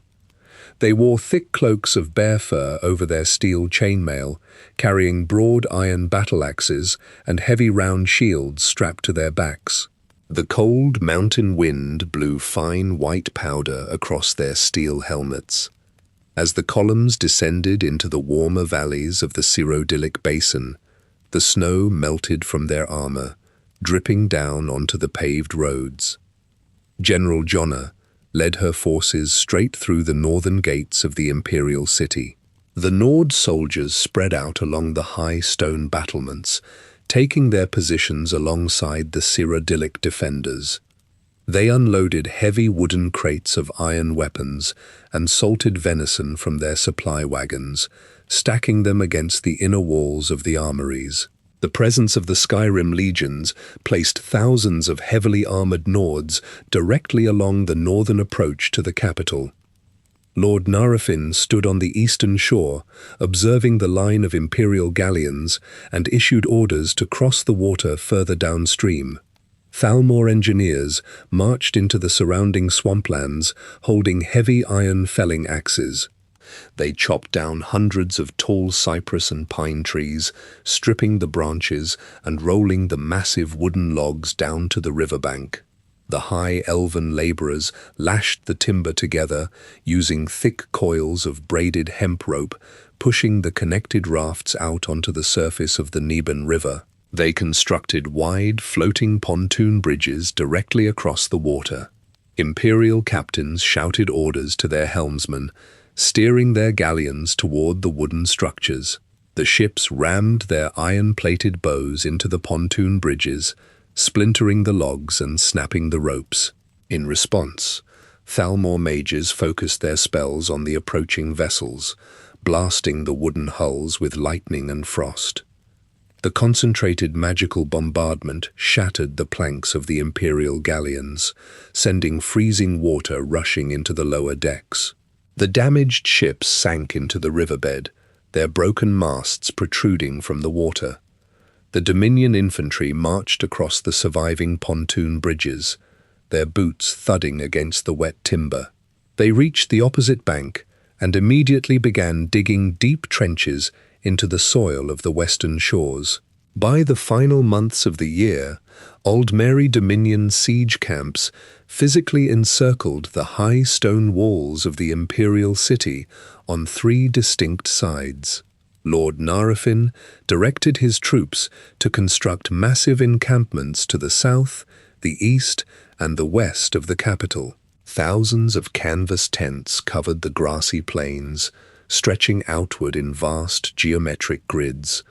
Dominion laborers hauled quarried stone and cut timber to build high watchtowers overlooking the city. They assembled long rows of wooden catapults and iron ballistae, pointing the heavy siege engines directly at the white gold tower.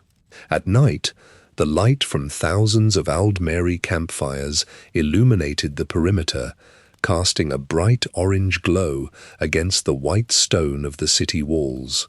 Thalmor patrols marched along the southern, eastern, and western roads, physically dragging heavy iron barricades across the trade routes. They stopped all incoming merchant caravans, seizing the wagons of grain and ordering the drivers to turn around. The imperial quartermasters inside the city updated their thick leather ledgers, recording the steady drop in food reserves and arrow stockpiles. The soldiers on the walls rationed their portions of bread and water, watching the Dominion camps grow larger with each passing week.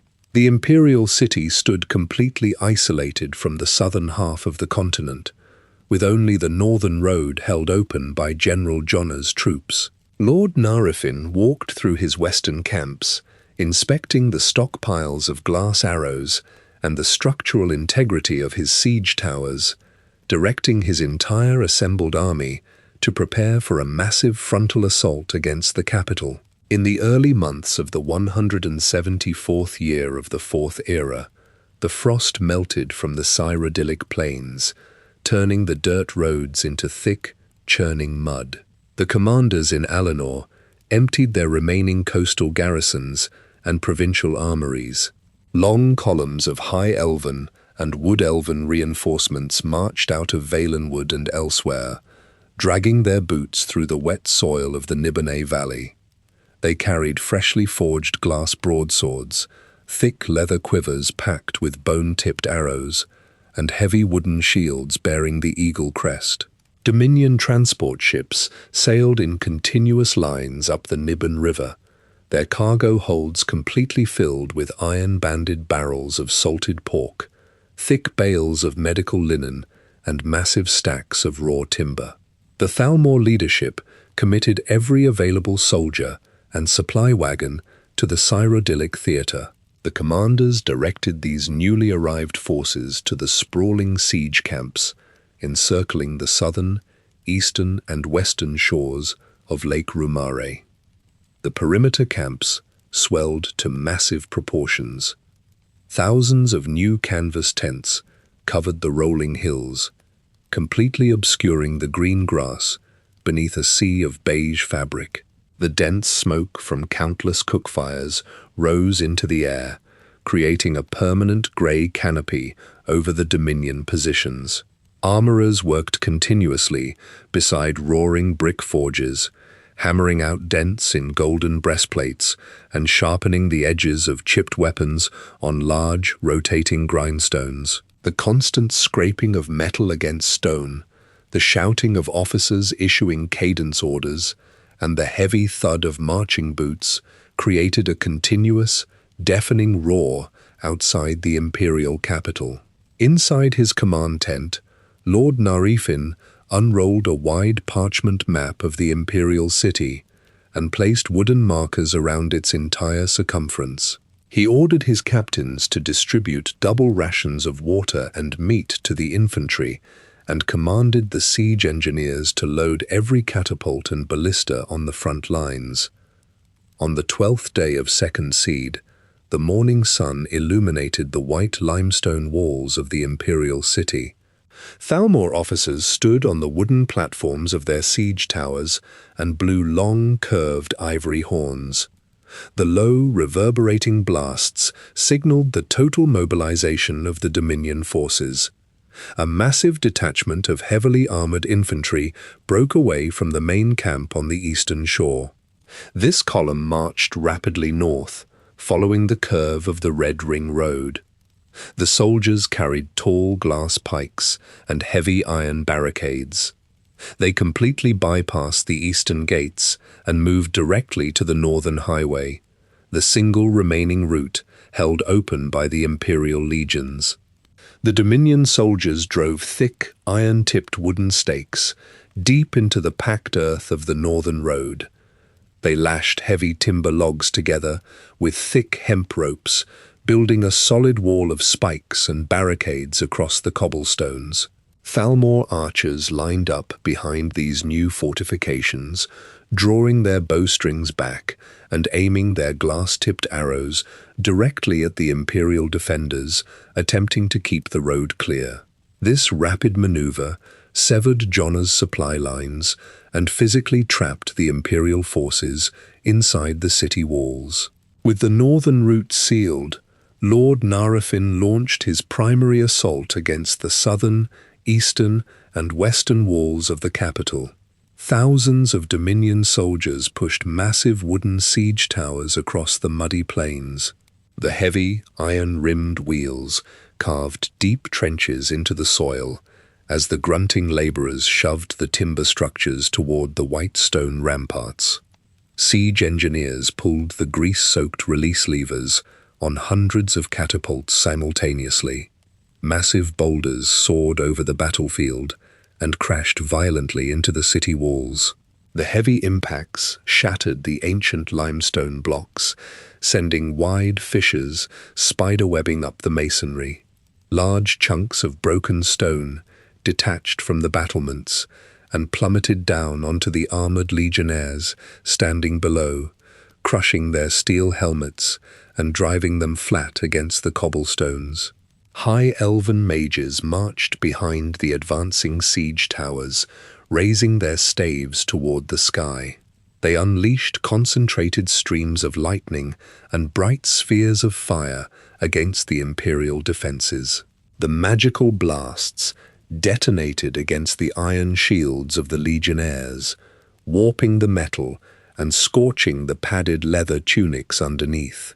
The wooden gates on the southern, eastern, and western entrances splintered heavily under the relentless pounding of iron-headed battering rams. Inside the city, imperial archers stood on the shaking battlements, firing continuous volleys of steel-tipped arrows down into the packed ranks of the Aldmeri infantry. The arrows pierced the golden glass armor of the elves, dropping hundreds of attackers into the muddy water of the surrounding moats. The Dominion soldiers replaced their fallen comrades instantly, stepping over the bleeding bodies to push the siege towers closer to the walls.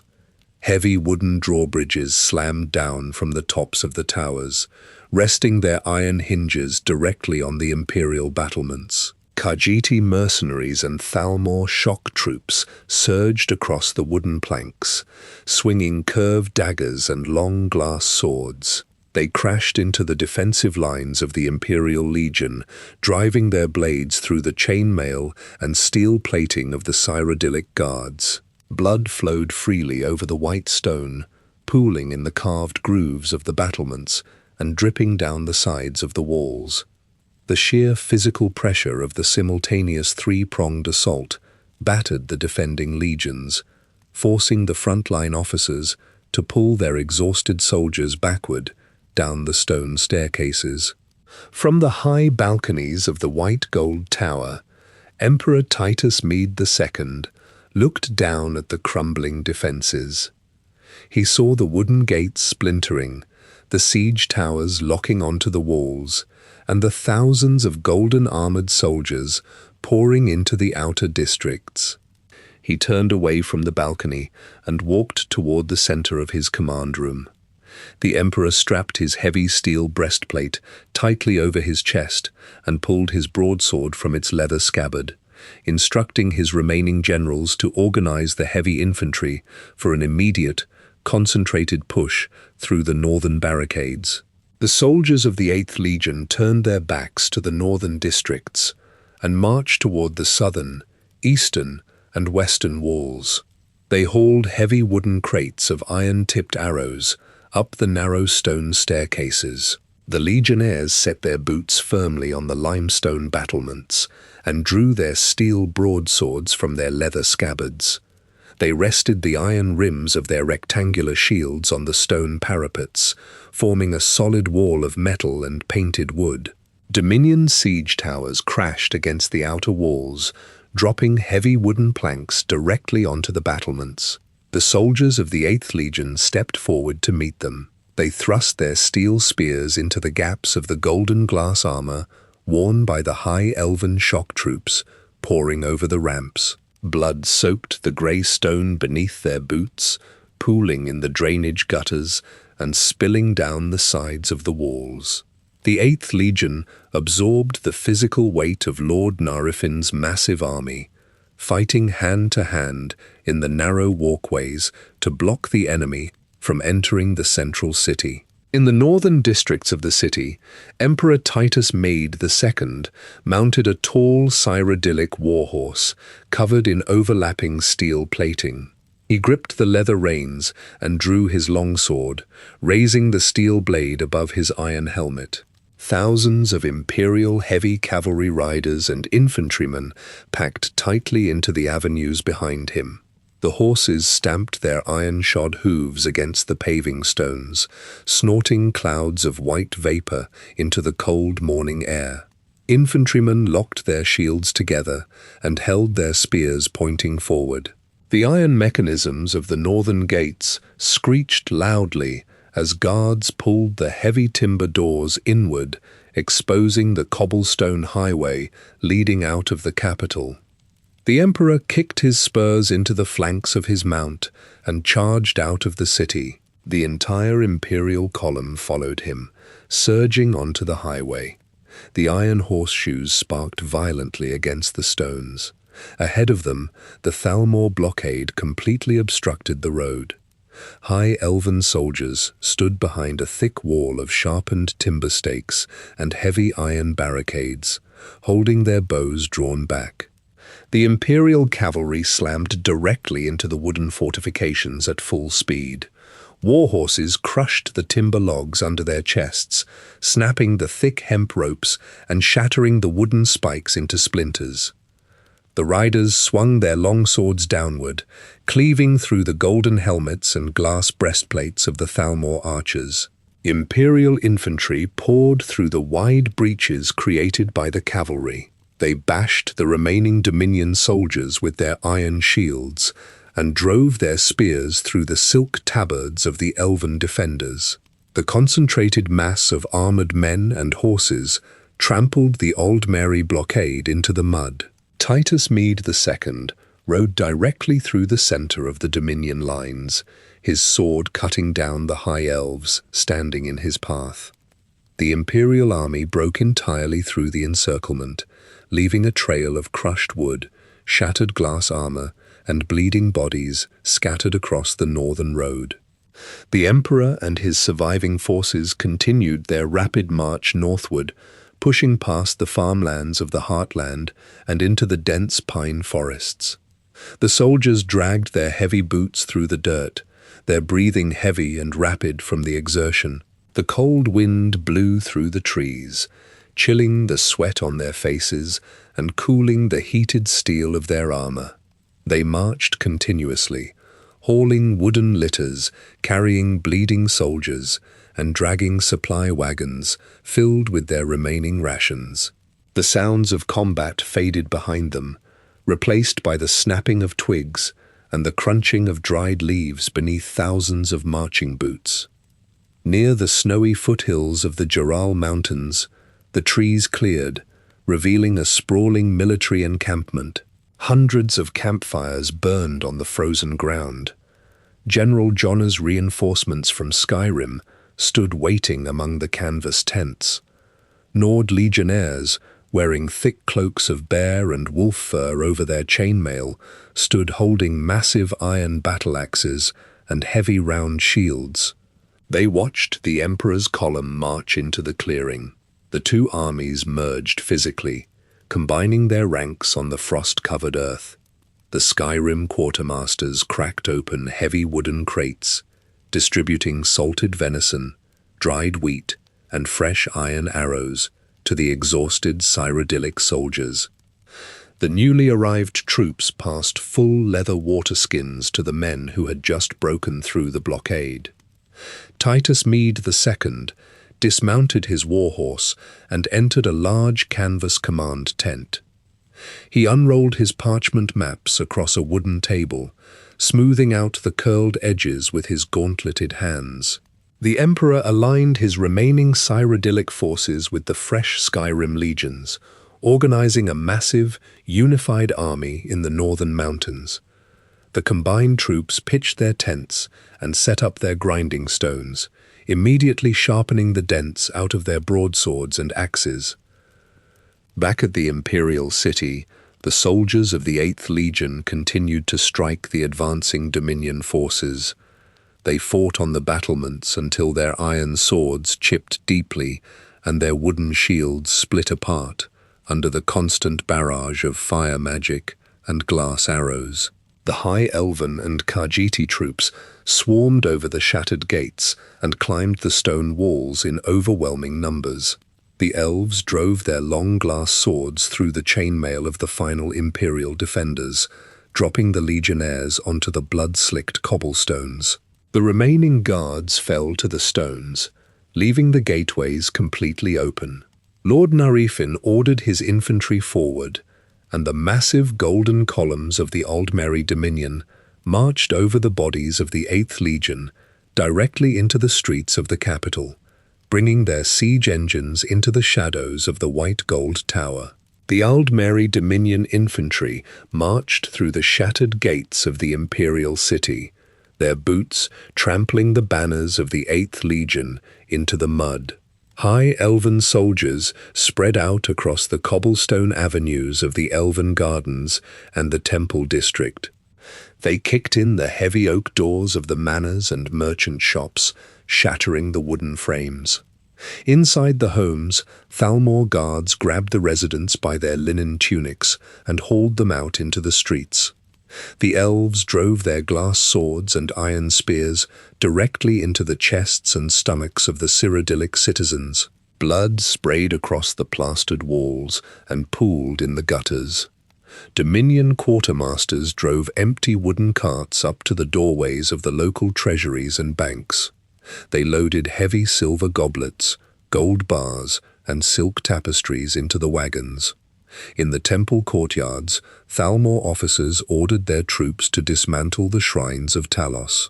The elves swung heavy iron mauls, striking the stone statues of Tiber Septim until the marble cracked and collapsed into jagged rubble. Lord Narifin walked up the long marble steps of the white gold tower, stepping over the bodies of the fallen imperial guards. He entered the grand throne room, his golden armor reflecting the light of the burning braziers. Narifin approached the ruby throne, wiping the blood from his glass broadsword onto the red carpet.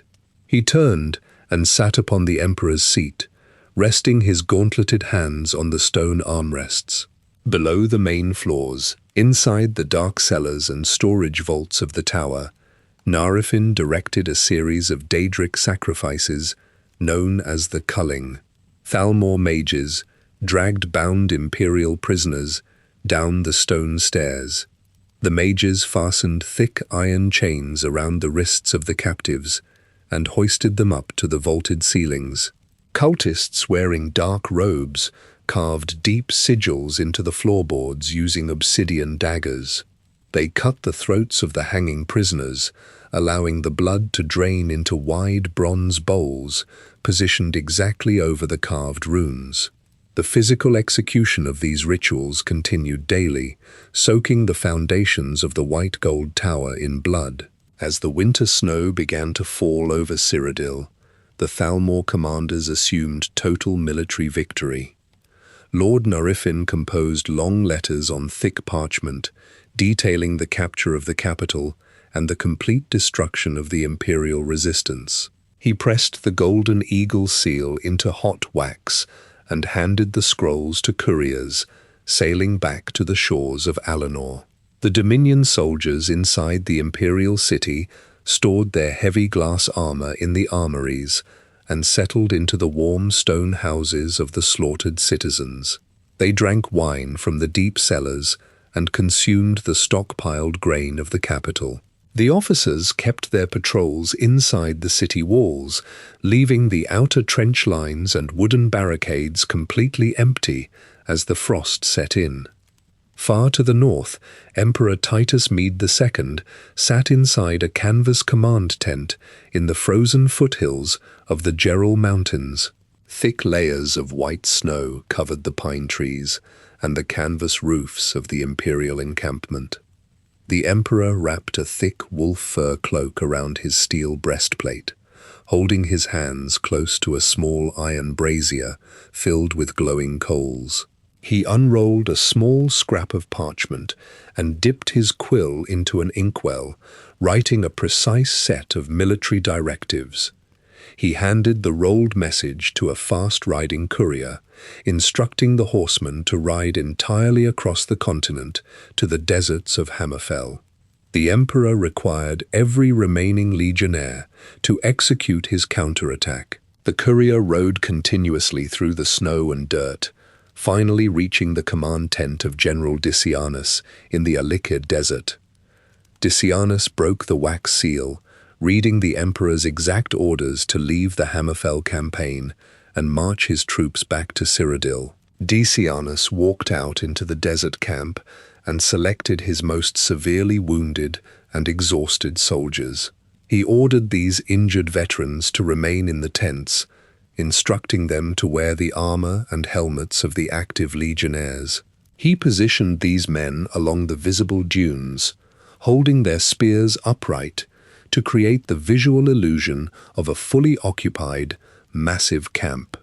Lady Aranelia's Thalmor scouts observed these standing figures through the heat haze and recorded the presence of the entire Imperial army in their leather ledgers, keeping the Dominion forces pinned in Skaven.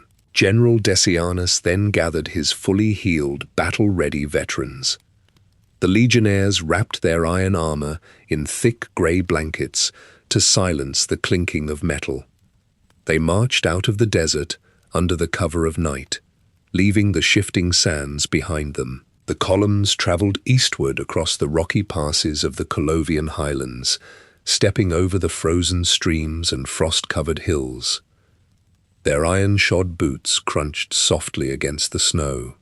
They marched for weeks, subsisting on dried rations and melted ice, moving completely hidden from the Thalmor scouts.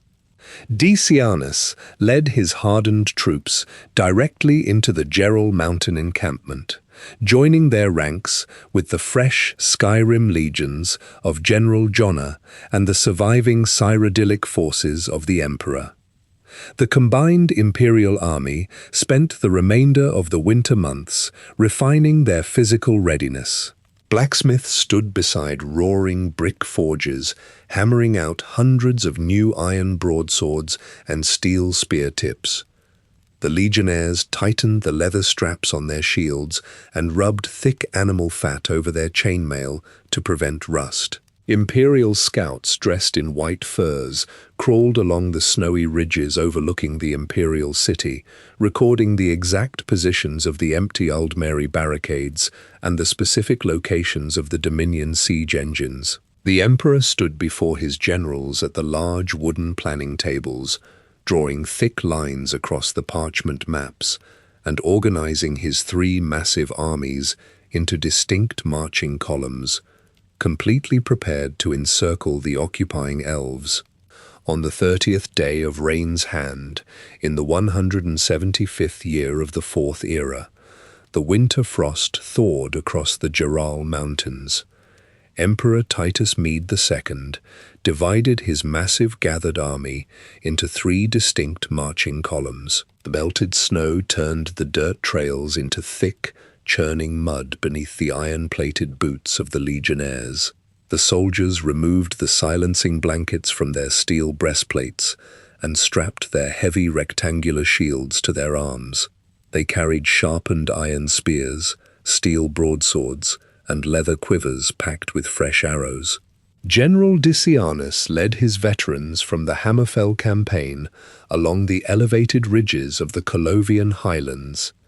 His troops marched southward through the dense pine trees, their boots stepping over exposed roots and rocky outcroppings. They descended directly into the western perimeter of the Aldmeri Dominion siege camps, just before the sun rose. High elven sentries stood beside smouldering wood fires, resting the wooden hafts of their glass spears against their shoulders. The Imperial infantry charged out of the tree line. They slammed the iron rims of their shields into the Thalmor guards, driving the elves backward into the hot coals. Decianus's legionnaires swung their broadswords in wide arcs, slashing the heavy canvas fabric of the Dominion tents. The heavy blades cut through the support ropes, collapsing the thick material onto the sleeping soldiers inside. The Imperial troops drove their steel spears downward through the canvas, piercing the chests and stomachs of the high elven infantry. Blood soaked into the wool blankets and pooled on the dirt floors of the pavilions. The remaining Dominion soldiers scrambled from the ruined tents, grasping for their glass swords. The veterans of Hammerfell cut them down, driving their iron boots into the muddy ground and pushing the surviving elves eastward toward the city walls. Simultaneously, General Jonna directed the heavy infantry of Skyrim down the eastern shore of Lake Rumare. Thousands of Nord warriors crossed the shallow waters of the Neben River. The cold water splashed against their iron greaves and soaked the thick, bare fur cloaks draped over their shoulders. They gripped long iron battle axes and heavy round shields in their hands, their boots slipping in the soft river mud as they climbed the eastern banks. Jonna raised her weapon, and her soldiers sprinted directly into the eastern Thalmor garrison. The heavy iron battle axes crashed into the golden glass armor of the High Elves, shattering the ornate breastplates and driving the sharp fragments deep into the flesh underneath. Wood elven archers climbed the wooden ladders of their tall watchtowers, pulling bone-tipped arrows from their leather quivers.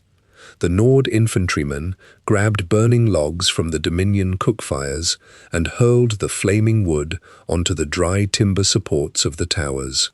The dry wood caught fire rapidly, sending thick black smoke up into the morning air. The burning watchtowers collapsed, throwing the Bosmer archers onto the cobblestone road below.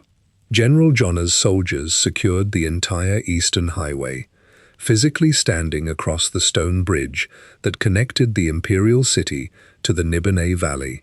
In the center of the imperial formation, Emperor Titus Mede II rode a tall Cyrodiilic warhorse down the northern highway leading directly to the capital.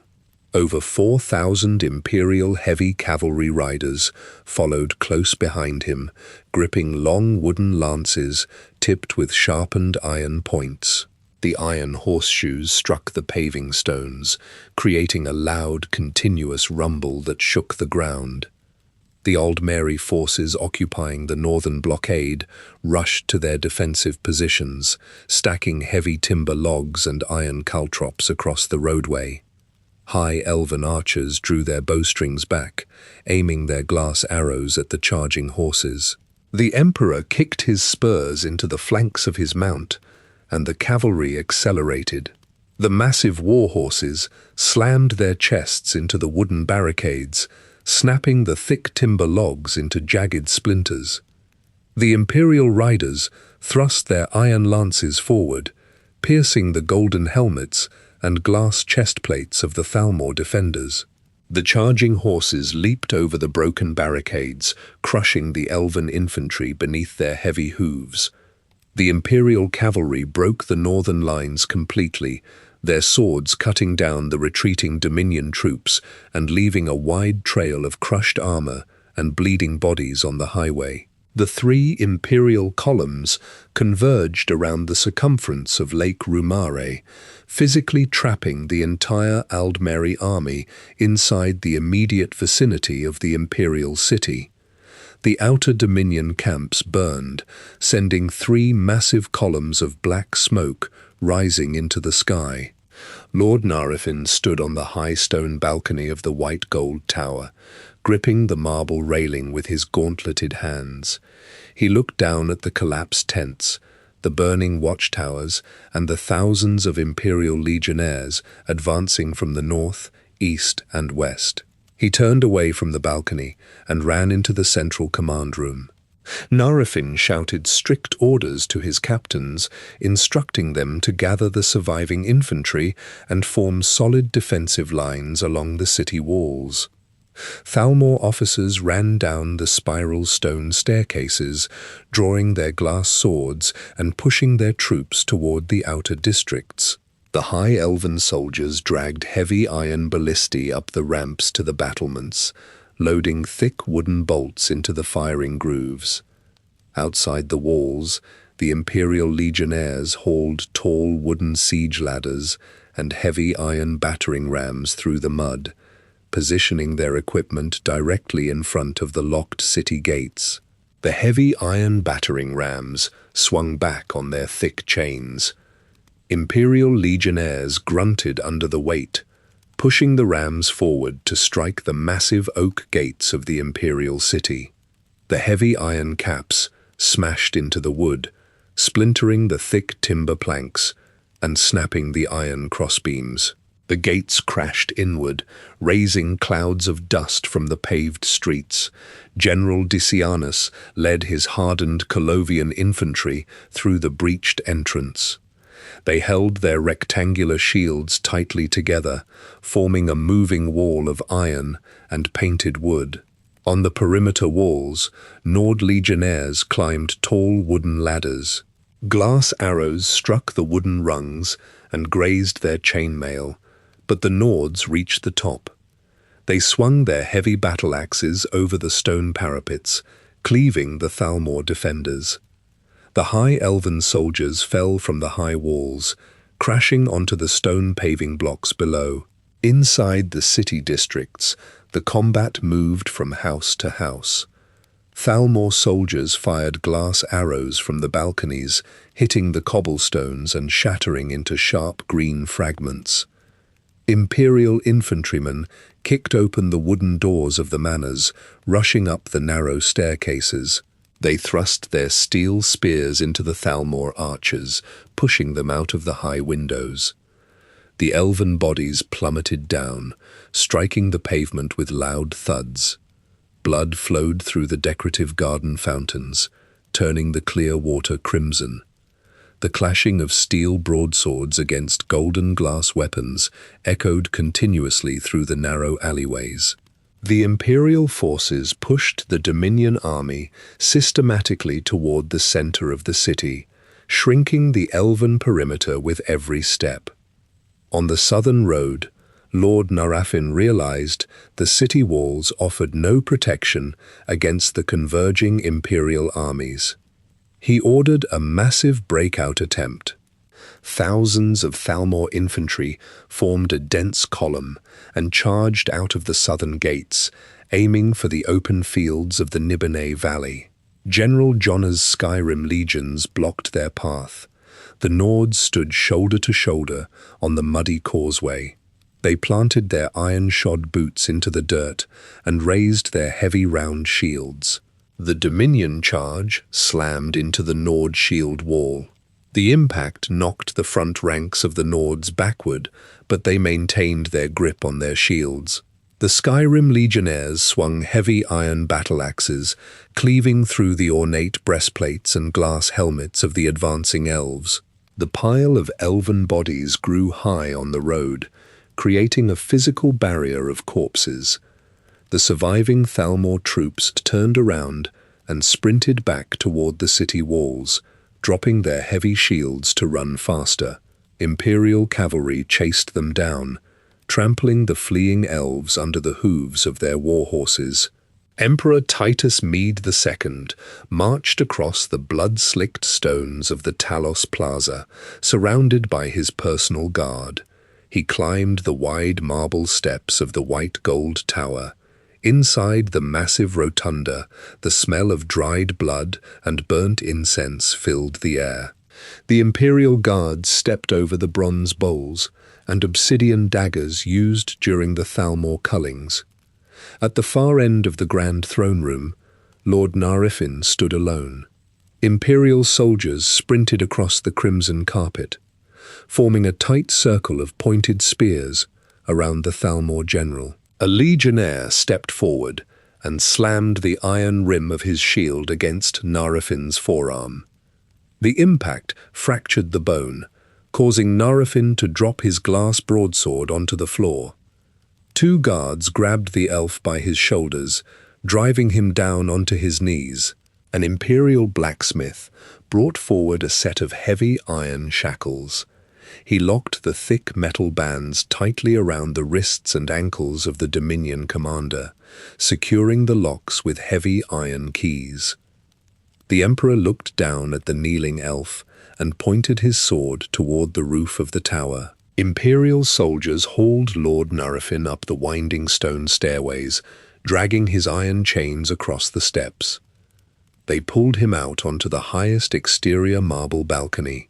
The guards wrapped a thick hemp rope tightly around the neck of a stone gargoyle, tying the other end into a slipknot. They placed the rough noose around Narafin's neck. The legionnaires grabbed the general by his silk robes and hurled him over the stone railing. The rope pulled tight with a loud snap. Narafin fell and hung suspended hundreds of feet above the city streets. His bound hands pulled at the rope, and his legs kicked the air. The kicking slowed, and his body went entirely still. The emperor ordered his guards to leave the body hanging. Lord Narafin dangled from the white gold tower for exactly 33 days. Flocks of black crows landed on the corpse, tearing the silk robes and picking at the flesh. On the 34th day, a winged daedra descended from the dark clouds, wrapped its sharp talons around the rotting body, and carried the remains far away into the sky. Imperial soldiers lifted the bodies of the Thalmor infantry onto wooden carts and hauled them out of the city, burning the corpses in massive pyres on the shores of Lake Rumare. The Aldmeri Dominion army in Cyrodiil was completely annihilated. Emperor Titus Made II convened with his surviving generals in the war rooms. The quartermasters unrolled their supply ledgers, pointing to the tally marks. The numbers showed massive losses. Over half of the imperial army lay dead or permanently crippled. The armorers reported empty iron reserves, and the granaries held almost no wheat. The physical capacity of the empire to continue waging war was entirely exhausted. The emperor drafted a new letter on heavy parchment, calling for direct diplomatic talks, and handed it to a courier to carry directly to the Thalmor leadership. Inside a cleared chamber of the white gold tower, imperial servants scrubbed dried blood from the marble floor tiles using stiff, bristled brushes and buckets of acidic lye. They pushed the red-stained water into the floor drains with heavy wooden squeegees. They positioned a long rectangular oak table directly over the remaining stains. Emperor Titus Mede II walked into the room wearing his dented steel breastplate and a heavy wool cloak. 3 Thalmor diplomats entered through the opposite heavy wooden doors, wearing pristine black silk robes and golden amulets. They carried thick rolls of vellum and wooden cases filled with glass inkwells. The two parties sat across from one another on high-backed wooden chairs. The Thalmor unrolled the vellum scrolls across the polished oak surface, pressing the edges flat with heavy bronze weights. The lines of ink on the documents detailed the exact terms initially presented to the emperor before the war, written out in sharp black calligraphy. The first section of the parchment listed the total ban on the worship of Talos across all imperial provinces. The written terms granted Thalmor justiciars the physical authority to patrol the cobblestone streets of Cyrodiil and the snowy roads of Skyrim. These elven agents would carry iron shackles, glass swords, and sealed warrants, possessing the legal authorization to seize wooden amulets of Talos from the necks of imperial citizens. The text instructed imperial legionnaires to assist the Thalmor in striking the stone shrines of the Ninth Divine with iron sledgehammers and reducing the carved statues to gravel. The emperor looked at the lines of ink detailing this specific requirement. He read the clauses granting foreign operatives unrestricted access to the private homes, merchant shops, and stone temples within his borders. The second section of the document directed the formal disbandment of the Blades. The text commanded the imperial generals to empty the armories of Cloud Ruler Temple, load the Akaviri-style katanas into wooden carts, and hand the weapons directly to Thalmor quartermasters. Imperial masons would dismantle the great stone walls of the fortress in the Jural Mountains, pulling the heavy timber doors off their iron hinges and leaving the sanctuary exposed to the freezing winds. The surviving agents would strip off their segmented leather armor and blend into the general population. The third section addressed the western borders. A Thalmor diplomat unrolled a wide map of Hammerfell and dragged a piece of thick charcoal across the southern coastline. The black line separated the vast dunes of the Alika Desert and the coastal port cities from the rest of the province. The terms mandated the complete withdrawal of all imperial flags and troops from this newly designated southern territory, transferring the land entirely to the Aldmeri Dominion. Titus Made II picked up a long feathered quill and dipped the tip into the black inkwell. He pressed the quill against the thick vellum, writing his name at the bottom of the document. He picked up a stick of red wax, melted it over a burning candle, and let the hot liquid drip onto the parchment.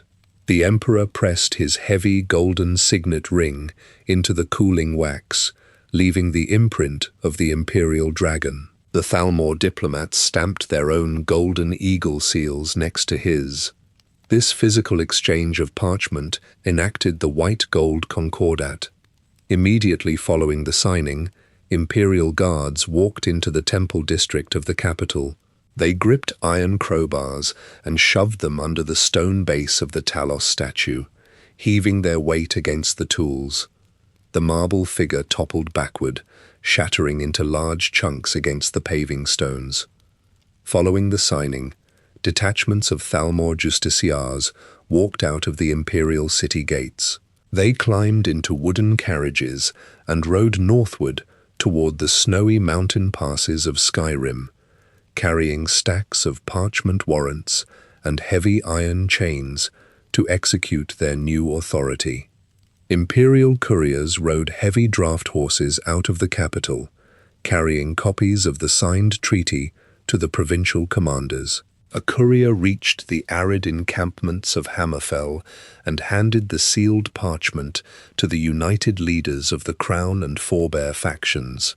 The Redguard generals unrolled the scroll and read the terms, ceding their southern cities to the elves.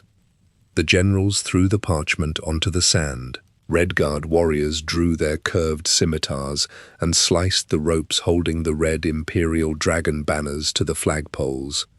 The heavy fabric fell to the desert floor, and the soldiers trampled the banners beneath their iron boots. Blacksmiths in the Forebear and Crown camps returned to their forges, hammering hot steel into fresh blades. Infantrymen strapped their iron shields tightly to their forearms and marched directly toward the Thalmor siege camps. The Redguard militias maintained their grip on their weapons, physically blocking the roads leading south and occupying their outposts. Word of this action reached the White Gold Tower. Emperor Titus Mede II drafted a new decree on a fresh sheet of vellum. He wrote a formal declaration renouncing Hammerfell as an imperial province, severing all political ties and halting all grain and weapon shipments to the Redguards to preserve the newly signed treaty with the Aldmeri Dominion. The last imperial legions in Hammerfell packed their tents, loaded their wooden supply wagons, and marched back across the provincial border into Cyrodiil, leaving the Redguards to face the Aldmeri Dominion on the desert sands. The heavy boots of the imperial infantry crossed the eastern borders of Hammerfell, stepping onto the paved roads of Cyrodiil and leaving the shifting sands behind. The Redguard militias stood on the high sandstone ridges overlooking the border paths. They wore overlapping leather scales and iron chainmail, holding curved scimitars and heavy round shields. They watched the red dragon banners of the Empire disappear behind the mountain passes. The Redguard generals turned their horses around and rode back to their fortified camps. Inside the desert settlements, Crown and Forebear soldiers worked side by side. They dragged heavy blocks of quarried limestone across the market squares, stacking them to form thick barricades. Blacksmiths shoveled coal into their brick forges and hammered out hundreds of steel spear tips and iron arrowheads. The Red Guards barricaded the coastal roads with spiked timber logs and filled their leather waterskins, preparing to fight the Aldmeri Dominion entirely on their own. Lady Aranelia commanded the remaining Thalmor forces in the southern desert. She unrolled her parchment maps and noted the withdrawal of the imperial legions. She directed her officers to assemble the High Elven and Wood Elven infantry into wide marching columns. The Dominion soldiers strapped their golden glass breastplates over their black silk robes and marched northward from the occupied port cities. They stepped onto the loose dunes of the Alika Desert, hauling heavy wooden supply carts filled with glass arrows and salted meat. The sun beat down relentlessly on the marching elves. The thick glass armor trapped the intense heat against their skin. Fine grains of sand blew across the dunes, filling the gaps in their helmets and scraping their eyes. The united Red Guard forces utilized the harsh desert terrain to dismantle the advancing Thalmor columns. Red Guard warriors buried themselves under the loose sand near the primary oases, breathing through hollow river reeds. As the Dominion supply trains approached the water, the Red Guards erupted from the dunes. They swung their curved steel scimitars, slicing the leather harnesses of the draft horses and cutting down the elven quartermasters. The Red Guard archers stood on the crests of the high dunes, firing iron-tipped arrows down into the tightly packed ranks of the Thalmor infantry. The arrows pierced the silk tabards and the unarmored joints of the elves. Before the High Elven mages could raise their staves to cast fire and lightning spells, the Red Guard fighters slid down the sandy slopes and disappeared into the deep desert ravines. This pattern of sudden strikes and rapid retreats continued for 5 full years. The Aldmeri Dominion held the stone walls of the southern cities, holding out behind the locked iron gates and high battlements. The Red Guards controlled the open desert and the vital water routes. Thalmor patrols marched out of their garrisons to secure the trade roads, and Red Guard militias ambushed them from the rocky canyons. The bodies of High Elven soldiers piled up in the dry riverbeds, their golden armor stripped away by the desert fighters. The Dominion forces consumed their stockpiled grain and drained the stone wells inside their occupied cities. Supply ships arriving from Alinor faced constant bombardment from Red Guard ballistae mounted on the coastal cliffs. Heavy iron bolts smashed through the wooden hulls of the Thalmor galleons, sinking the vessels before they could unload their cargo. The physical toll on the Aldmeri army mounted daily. The Elven soldiers suffered from severe dehydration, heat exhaustion, and untreated blade wounds. Their glass swords chipped and broke against the heavy iron shields of the Red Guard infantry.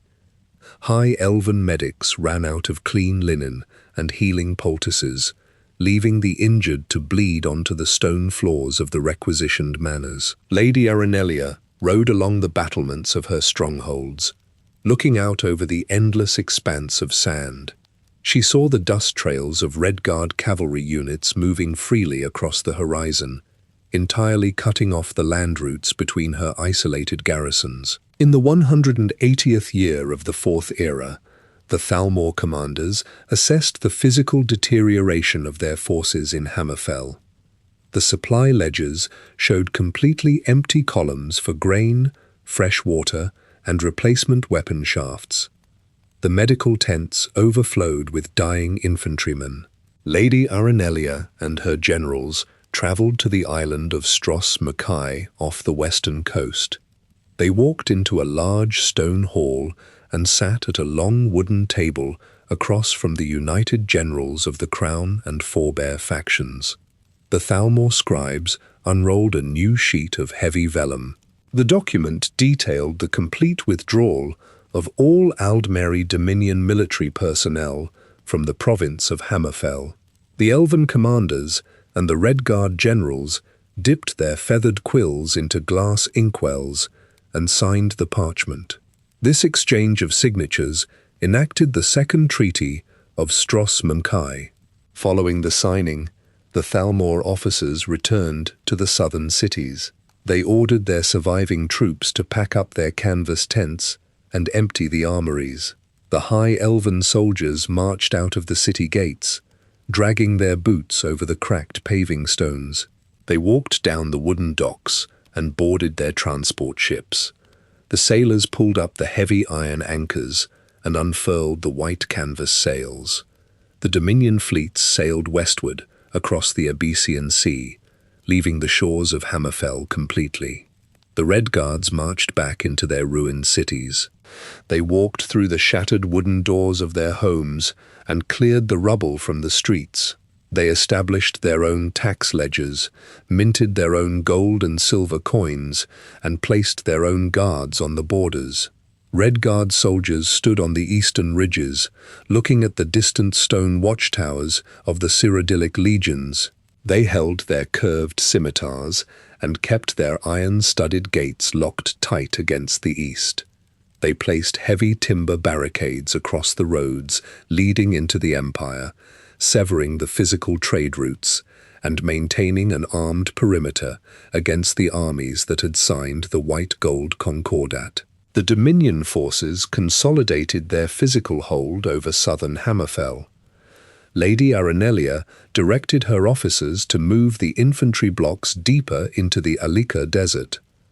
The Thalmor soldiers pulled their heavy canvas tents from the city armories and loaded them into wooden wagons.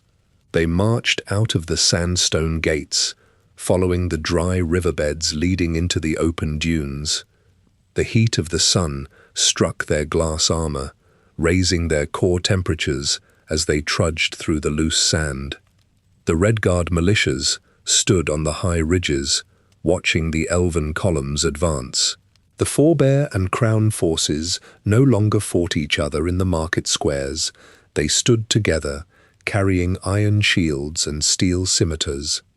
The Red Guard generals recognized the physical strain the desert placed on the heavily armored elves. They ordered their lightly armored archers to crest the dunes and fire volleys of iron-tipped arrows down into the marching Thalmor ranks. The arrows struck the wooden supply wagons and pierced the silk tabards of the Dominion soldiers. Before the high elven mages could form their defensive wards, the Red Guards slid back down the slopes and disappeared into the rocky canyons. This tactic of physical harassment continued for weeks. The Thalmor infantry pushed forward, their water skins running dry. The officers ordered the soldiers to dig deep into the dry riverbeds, searching for groundwater, but the iron shovels only struck dry clay. The physical toll of the desert broke the Dominion advance.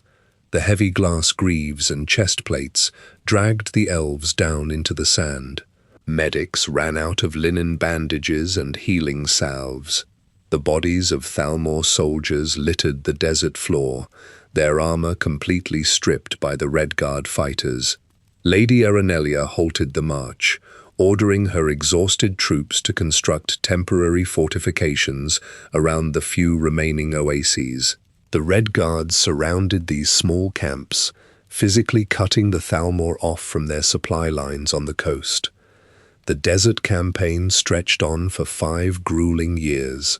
The Dominion soldiers remained inside their fortified camps, rationing the stagnant water from the oasis pools. The Red Guards built permanent watchtowers on the high bluffs, rotating their soldiers to keep a constant watch on the trapped elves. The Thalmor quartermasters recorded the exact number of dead in their leather ledgers, watching the tallies rise as disease and dehydration claimed more lives than the Red Guard scimitars. Lady Aranelia recognized the physical impossibility of conquering the desert. She ordered her officers to draft a formal request for a cessation of hostilities. Thalmor couriers carried the sealed parchment across the dunes under a flag of truce.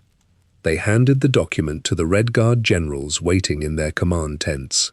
The generals read the request and ordered their forces to pull back from the immediate perimeter of the Aldmeri camps. The two sides agreed to meet on the island of Stros Mackay to physically negotiate the end of the conflict. The Red Guard and Thalmor commanders sat across from each other in a large stone hall. The Thalmor scribes unrolled a new sheet of vellum outlining the complete withdrawal of all Dominion military forces from Hammerfell. The commanders signed the parchment, executing the Second Treaty of Stros Mackay in the 180th year of the Fourth Era. The surviving Dominion soldiers packed their remaining equipment into the wooden carts. They marched out of the desert, their boots dragging heavily across the sand. The column reached the southern ports and boarded the Thalmor transport ships.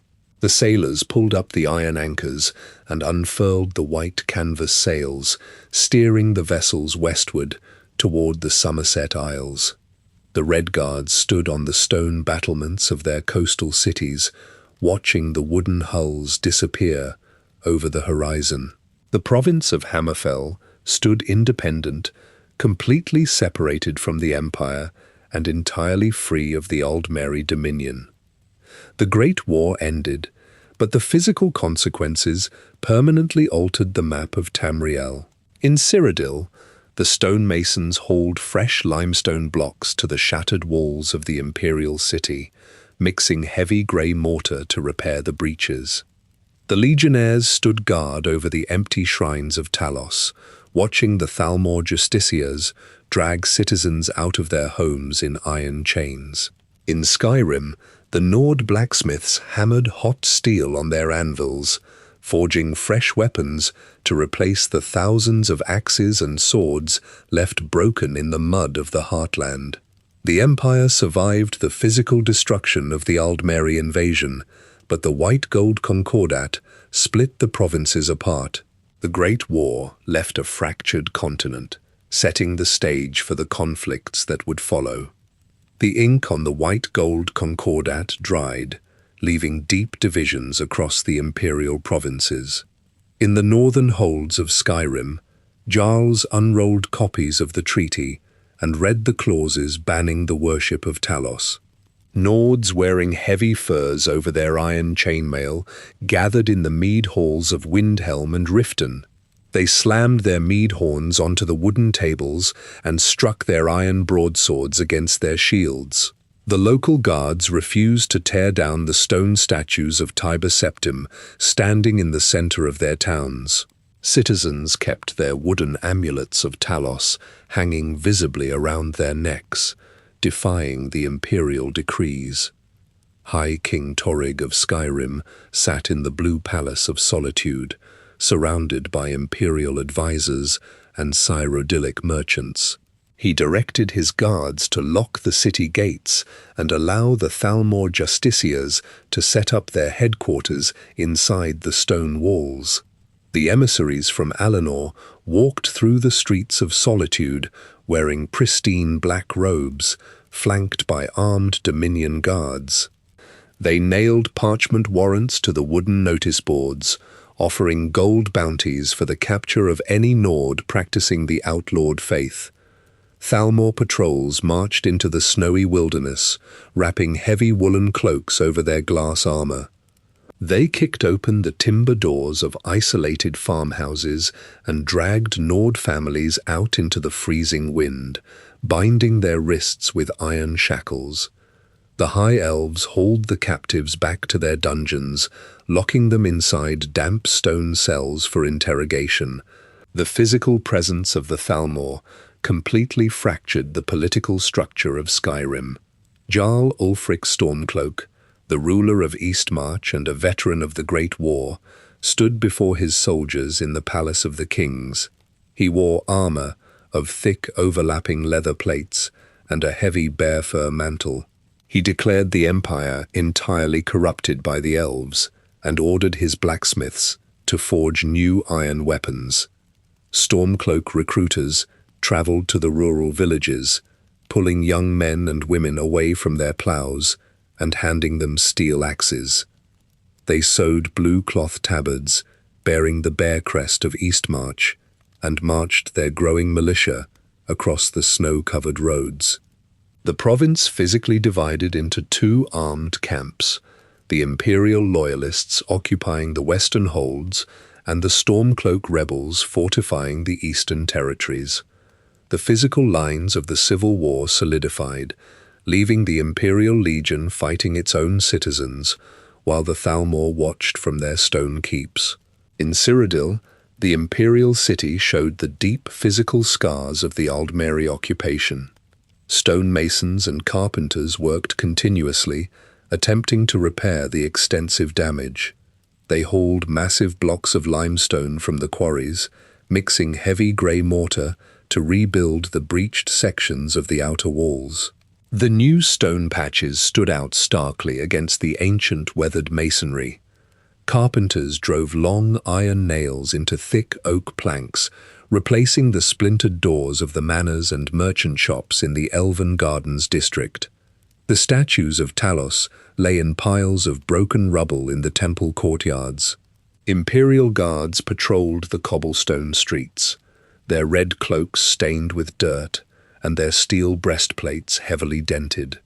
They walked past the empty storefronts and the burned-out husks of the wooden houses destroyed by the Dominion siege engines. Emperor Titus Mede II remained inside the white-gold tower, surrounded by his depleted legions. He ordered his quartermasters to count the remaining gold in the imperial treasury. The scribes opened the iron-banded chests and recorded the dwindling numbers in their thick leather ledgers. The heavy annual tribute demanded by the Thalmor drained the coffers of the capital, leaving the empire with barely enough coin to pay the active legionnaires. The emperor sat at his long wooden council table, looking at the maps of his fractured territory. Black Marsh governed itself, entirely independent of the Ruby Throne. Morrowind lay buried under volcanic ash. Hammerfell stood alone, cutting off all trade routes to the Empire. Skyrim tore itself apart in civil war. The physical reality of the White Gold Concordat severely weakened the military and economic infrastructure of the Empire, leaving Cyrodiil and High Rock isolated from the rest of the continent. Across the borders in Valenwood and elsewhere, the Aldmeri Dominion consolidated their physical grip over their territories. The Thalmor commanders who survived the Great War returned to the Crystal Tower in Alinor. They stood in the grand marble halls, wearing pristine glass armor and long black silk cloaks. They unrolled their own parchment maps, placing golden eagle markers across the entire southern half of Tamriel. Thalmor engineers supervised the construction of new military outposts along the borders of Cyrodiil and Hammerfell. They drove sharp timber stakes into the dry earth and built tall watchtowers of cut stone and heavy timber. Dominion soldiers patrolled these borders in tight formations, holding their long glass swords and scanning the northern horizon. The shipwrights in Alinor laid down thick wooden keels in the dry docks, building new galleons to replace the fleets lost off the coast of Hammerfell. The foundries burned late into the night, forging fresh glass armor and weapons. The Aldmeri Dominion spent the decades following the Great War physically rebuilding their military strength, waiting behind their fortified borders for the Empire to finish breaking itself apart. The physical absence of the Aldmeri Dominion troops from Hammerfell did not immediately repair the damage left across the province. Redguard laborers worked continuously in the dry heat, pulling large pieces of shattered masonry from the city streets and loading the debris into wooden carts. They hauled the broken stone to the coastal cliffs, dumping the jagged rocks into the Abyssian Sea. Masons chipped new limestone blocks from the nearby quarries, fitting the fresh stone into the wide breaches of the defensive walls. Blacksmiths fired their brick forges, melting down the captured glass armor of the High Elves to extract the refined malachite, hammering the raw material into new spear tips and arrowheads. The Forebear and Crown factions maintained their unified military command, establishing a singular defense force across the entire desert. Their soldiers walked the southern trade routes in mixed patrols, carrying iron shields and curved scimitars, replacing the Imperial legionnaires who had formerly abandoned the territory. In Cyrodiil, the white-gold Concordat established a direct, ongoing Thalmor presence within the imperial city. High Elven ambassadors claimed prominent stone manors in the Talos Plaza district, replacing the damaged wooden doors with heavy iron gates bearing the eagle crest. Thalmor justiciars walked the cobblestone avenues wearing long black robes and carrying glass short swords on their hips. They stopped imperial citizens in the market squares, pulling back the collars of their linen tunics to search for hidden amulets of Talos. The justiciars carried thick parchment warrants stamped with the golden seal of the Dominion, allowing them to enter private homes without permission. They kicked open the doors of local merchants, searching wooden floorboards and iron lockboxes for illegal texts praising Tiber Septim. Citizens found possessing contraband were bound at the wrists with heavy iron chains and marched to the lower dungeons of the Thalmor headquarters. Imperial legionnaires stood on the street corners, watching the elves conduct their sweeps, their hands gripping the wooden shafts of their halberds. The terms of the treaty forced the Cyrodiilic guards to step aside and permit the foreign operatives to police their own capital. The physical execution of the treaty extended deeply into the northern province of Skyrim. Detachments of Thalmor justiciars rode in closed wooden carriages across the snow-covered roads of the Geralt Mountains. They arrived at the major stone keeps of Solitude, Markarth and Whiterun, presenting their sealed warrants to the local jarls. In Solitude, the justiciars established a permanent command center within the stone walls of Castle Door. They constructed heavy wooden torture racks and iron cages in the subterranean cellars. Thalmor patrols marched into the freezing pine forests, their black robes contrasting sharply against the white snow. They set up armed checkpoints on the main trade routes, stopping Nordic merchants and farmers, forcing them to open their supply wagons for inspection. The elves seized iron broadswords and steel battle axes, confiscating the weapons to disarm the local population. The aggressive policing by the Thalmor ignited direct physical resistance from the Nords. Jarl Ulfric Stormcloak organized a massive rebellion from the Palace of the Kings in Windhelm. His blacksmiths worked the forges, hammering out iron chainmail and heavy steel axes. His quartermasters gathered thick furs from bears and wolves, sewing warm cloaks for the militia. The Stormcloak soldiers strapped on their armor, holding their shields high, and marched across the snowy plains of Eastmarch. They targeted the Imperial forts and the Thalmor checkpoints. In the mountain passes, Stormcloak archers fired heavy iron-tipped arrows down from the snowy ridges, piercing the glass armor of the High Elven patrols. The rebels engaged the Cyrodiilic legionnaires in brutal, hand-to-hand combat on the muddy roads, swinging their battle axes through the steel breastplates of their former comrades. Blood stained the white snowbanks, and the bodies of Nords, Imperials, and High Elves piled up in the ravines.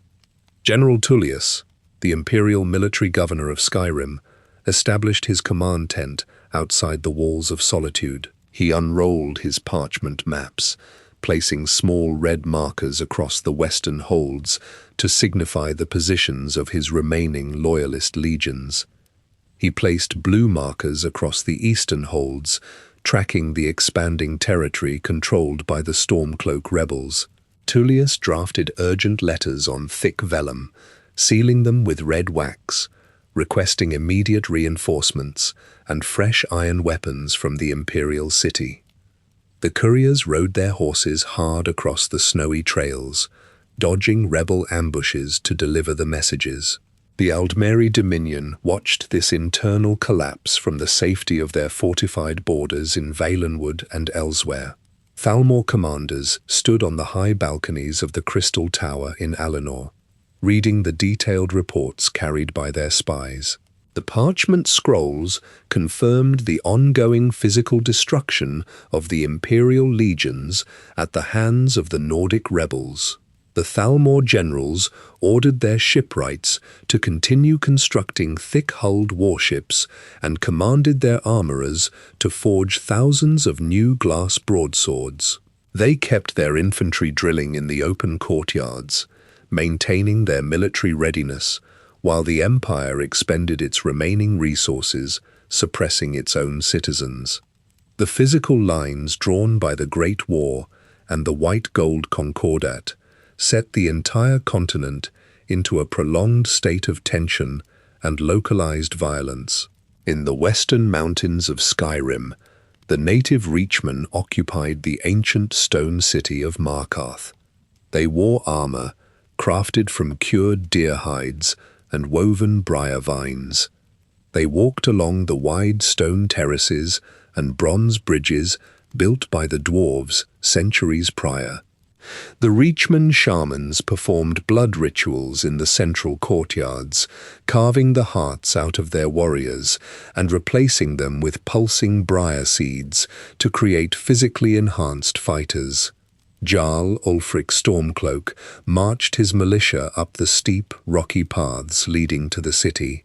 The Stormcloak soldiers carried heavy steel battle-axes and wooden shields painted with the blue bear crest. Ulfric stepped to the front of the formation and took a deep breath. He projected a massive physical shockwave from his throat, using the ancient magic of the Thuum. The raw, concussive force struck the towering bronze doors of Markarth, shearing the heavy metal hinges and throwing the doors onto the stone pavement. The Stormcloak infantry charged through the open gateway, swinging their steel axes in wide arcs. They clashed with the Briarheart warriors on the stone steps. Steel blades severed the woven vines and cut into the flesh of the Reachmen. Blood flowed down the steep staircases, pooling in the carved metallic conduits lining the streets. The Stormcloaks pushed the native fighters out of the city, claiming the Jarl's Keep and hoisting their blue banners over the highest towers. Ulfric sent couriers to the Imperial Legion headquarters in Solitude. The delivered parchment letters demanded the open worship of Talos inside Markarth in exchange for handing the fortified city back to Imperial control. The Imperial commanders signed the agreement, stamping the wax with the dragon seal. Cyrodiilic troops marched into Markarth, and the local Nords pulled their wooden Talos amulets from beneath their linen tunics, wearing them visibly over their chainmail armor. Thalmor spies stationed in the surrounding hills observed these physical actions through spyglasses. They wrote detailed reports on small scrolls and handed them to fast-riding couriers bound for the Aldmeri Dominion headquarters. Heavily armed Thalmor justiciars traveled rapidly to Markarth. They stood before the Imperial commanders, holding out the signed white gold concordat and pointing to the specific inklines banning Talos worship. The High Elves demanded the immediate arrest of Ulfric Stormcloak and his entire militia. The Imperial commanders complied with the treaty. Cyrodiilic guards fastened heavy iron chains around Ulfric's wrists and led him down into the damp, dark stone dungeons of the city. The Thalmor seized this event to dramatically expand their physical authority across the entire province of Skyrim. They claimed an ancient stone fortress on the freezing northern coast called Northwatch Keep. High elven stonemasons reinforced the exterior masonry with heavy iron plating and thick mortar. Inside the subterranean levels, Thalmor guards drove iron spikes into the stone walls, attaching heavy steel shackles to the rock. Thalmor patrols captured Nords found holding Talos amulets or bearing Stormcloak insignia. The elves tied thick hemp ropes around the prisoners' waists, dragging them through the snowy plains and locking them inside the freezing cells of Northwatch. High elven interrogators carried iron tongs and jagged glass daggers into the dark chambers. They applied extreme physical pressure to the captives, pressing burning coals against their skin and cutting deep lacerations into their arms. The interrogators extracted information regarding other hidden Talos worshippers and surviving Imperial agents. The screams of the prisoners echoed up the stone staircases and out over the crashing waves of the Sea of Ghosts. The Thalmor officers wrote lists of extracted names on long parchment scrolls, handing these scrolls directly to execution squads waiting in the courtyards. The names on these parchment lists included the surviving members of the Blades. The Thalmor agents actively hunted the former Imperial bodyguards across all the provinces of Tamriel. In the dense pine forests of Cyrodiil and the rocky canyons of Hammerfell, high elven assassins tracked the bootprints of the fleeing veterans. The elven squads surrounded remote wooden cabins, kicking in the doors and driving their glass swords through the chests of the hiding operatives.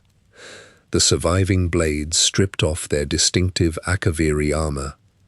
They buried their curved katanas deep in the dirt and adopted civilian professions. A high-ranking Blade named Delphine purchased the Sleeping Giant Inn in the small logging village of Riverwood. She wore plain woolen dresses, wiped the wooden tables with damp cloths, and poured foaming mead into clay mugs. She built a concealed stone room behind a sliding wooden panel in her bedchamber. Inside this hidden vault, she stored iron broadswords, alchemy tables, and wide parchment maps, tracking the physical movements of the Thalmor patrols. Another senior Blade named Esbern traveled to the southeastern city of Riften. He climbed down the wet, slippery stone stairs into the subterranean sewer system known as the Ratway. He walked through knee-deep sludge, stepping over the skeletal remains of large rodents, and dropped iron weapons. Esbern found a reinforced steel door deep within the tunnels.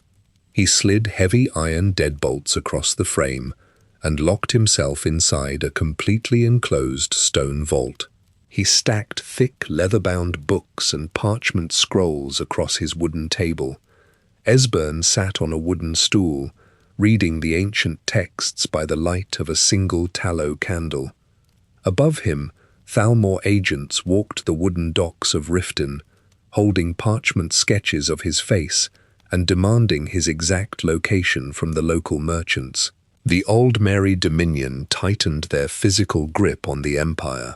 The Thalmor squads eradicated the remaining Imperial spies, establishing complete intelligence dominance. They placed their agents inside the courts of the Jarls and the halls of the Imperial Palace.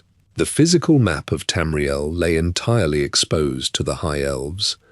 They monitored the civil war in Skyrim, watching the conflict drain the final reserves of Imperial steel and blood, positioning their armies for the next sequence of physical conquest.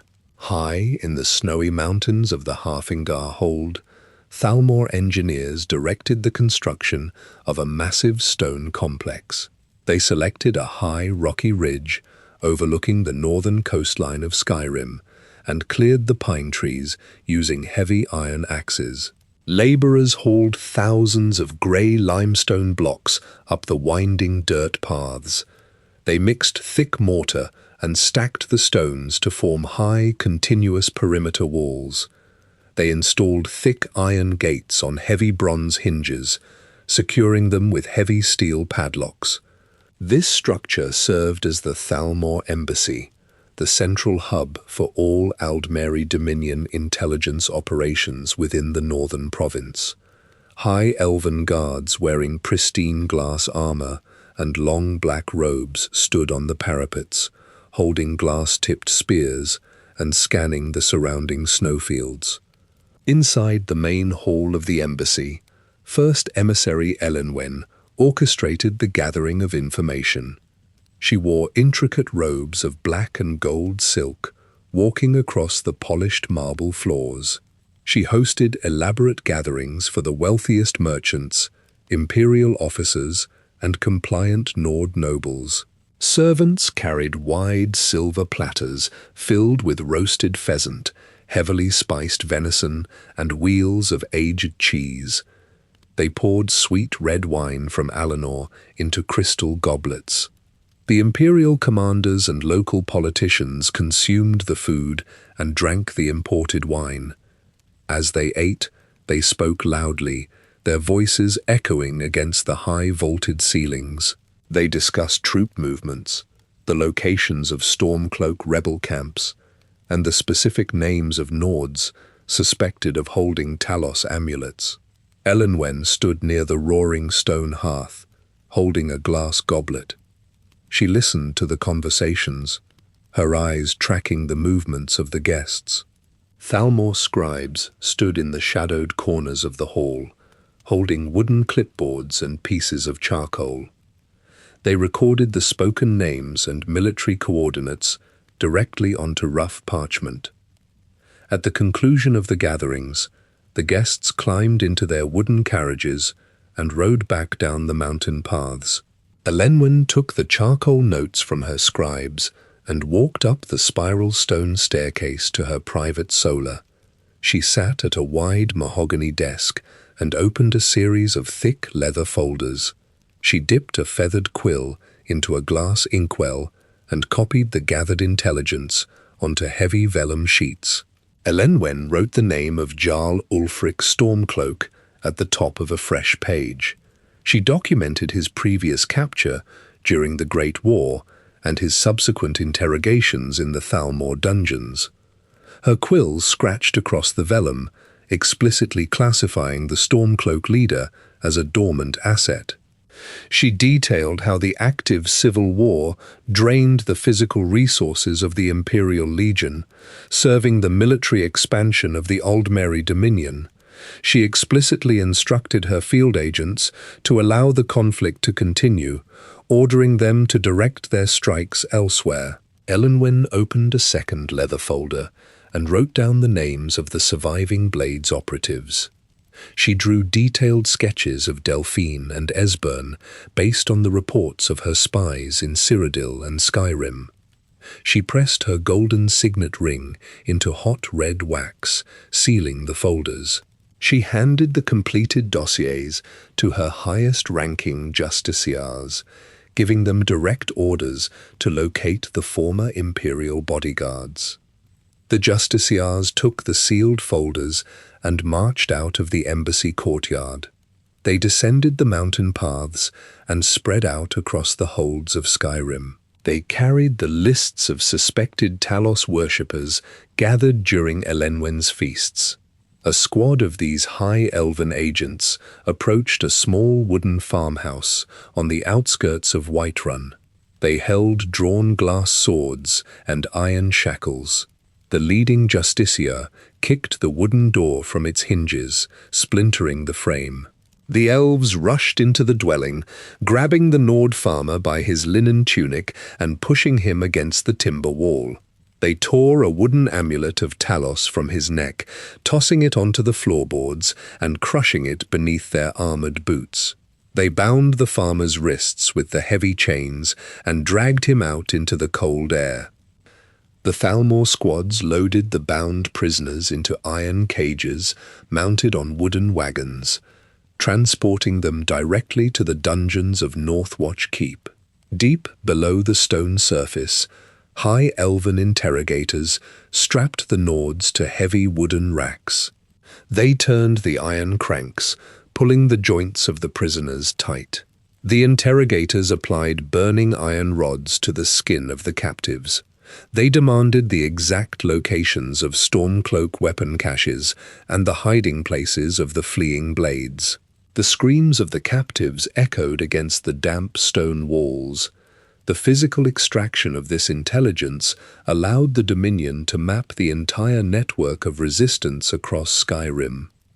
Thalmor cartographers drew red lines on their provincial maps, connecting the hidden rebel camps to the supply routes. The Thalmor systematically executed the local resistance leaders, while the Empire focused its remaining infantry on fighting the rebels in the open valleys. While Elenwen managed the intelligence network, a massive physical force broke the stone forts and trade routes of the province. A gigantic winged reptile, covered in thick black scales, descended from the sky over the southern town of Helgen. The dragon exhaled a torrent of fire, incinerating the thatched roofs and melting the iron armor of the local guards. The flames consumed the wooden carts in the courtyard, turning the timber into glowing ash. The massive creature landed heavily on the stone keep, crushing the masonry beneath its heavy claws. It raised its horned head and roared, sending concussive shockwaves across the valley. The shockwaves shattered the glass windows of the nearby cottages and knocked the Imperial executioners to the ground. The sudden arrival of this winged beast shattered the timber walls of the settlement, forcing the local soldiers to drop their steel weapons and sprint into the surrounding pine forests for shelter. Ulfric Stormcloak ran through the pine forests outside Helgen, his iron-shod boots kicking up dirt and melting snow. The smoke from the burning town drifted over the canopy behind him. He reached a hidden encampment, mounted a brown draft horse, and rode back to the high stone walls of Windhelm. He walked into the palace of the kings and issued direct orders to his commanders. Stormcloak quartermasters handed heavy iron battle axes and wooden shields to thousands of new recruits. The militia marched out of the eastern holds in tight formations, wearing thick bear fur cloaks and blue cloth tabards. General Tullius stood in his command tent outside Solitude and dispatched Imperial legions to intercept them. Cyrodiilic infantrymen in steel chainmail marched across the frozen tundra of the Pale. The two armies collided on the snow-covered plains. Iron weapons struck steel breastplates. Blood poured onto the white frost, and bodies piled up in the shallow valleys. Thalmor justiciars stood on the high, rocky ridges overlooking these battlefields. They held glass spyglasses to their eyes, watching the Nords and Imperials cut each other down.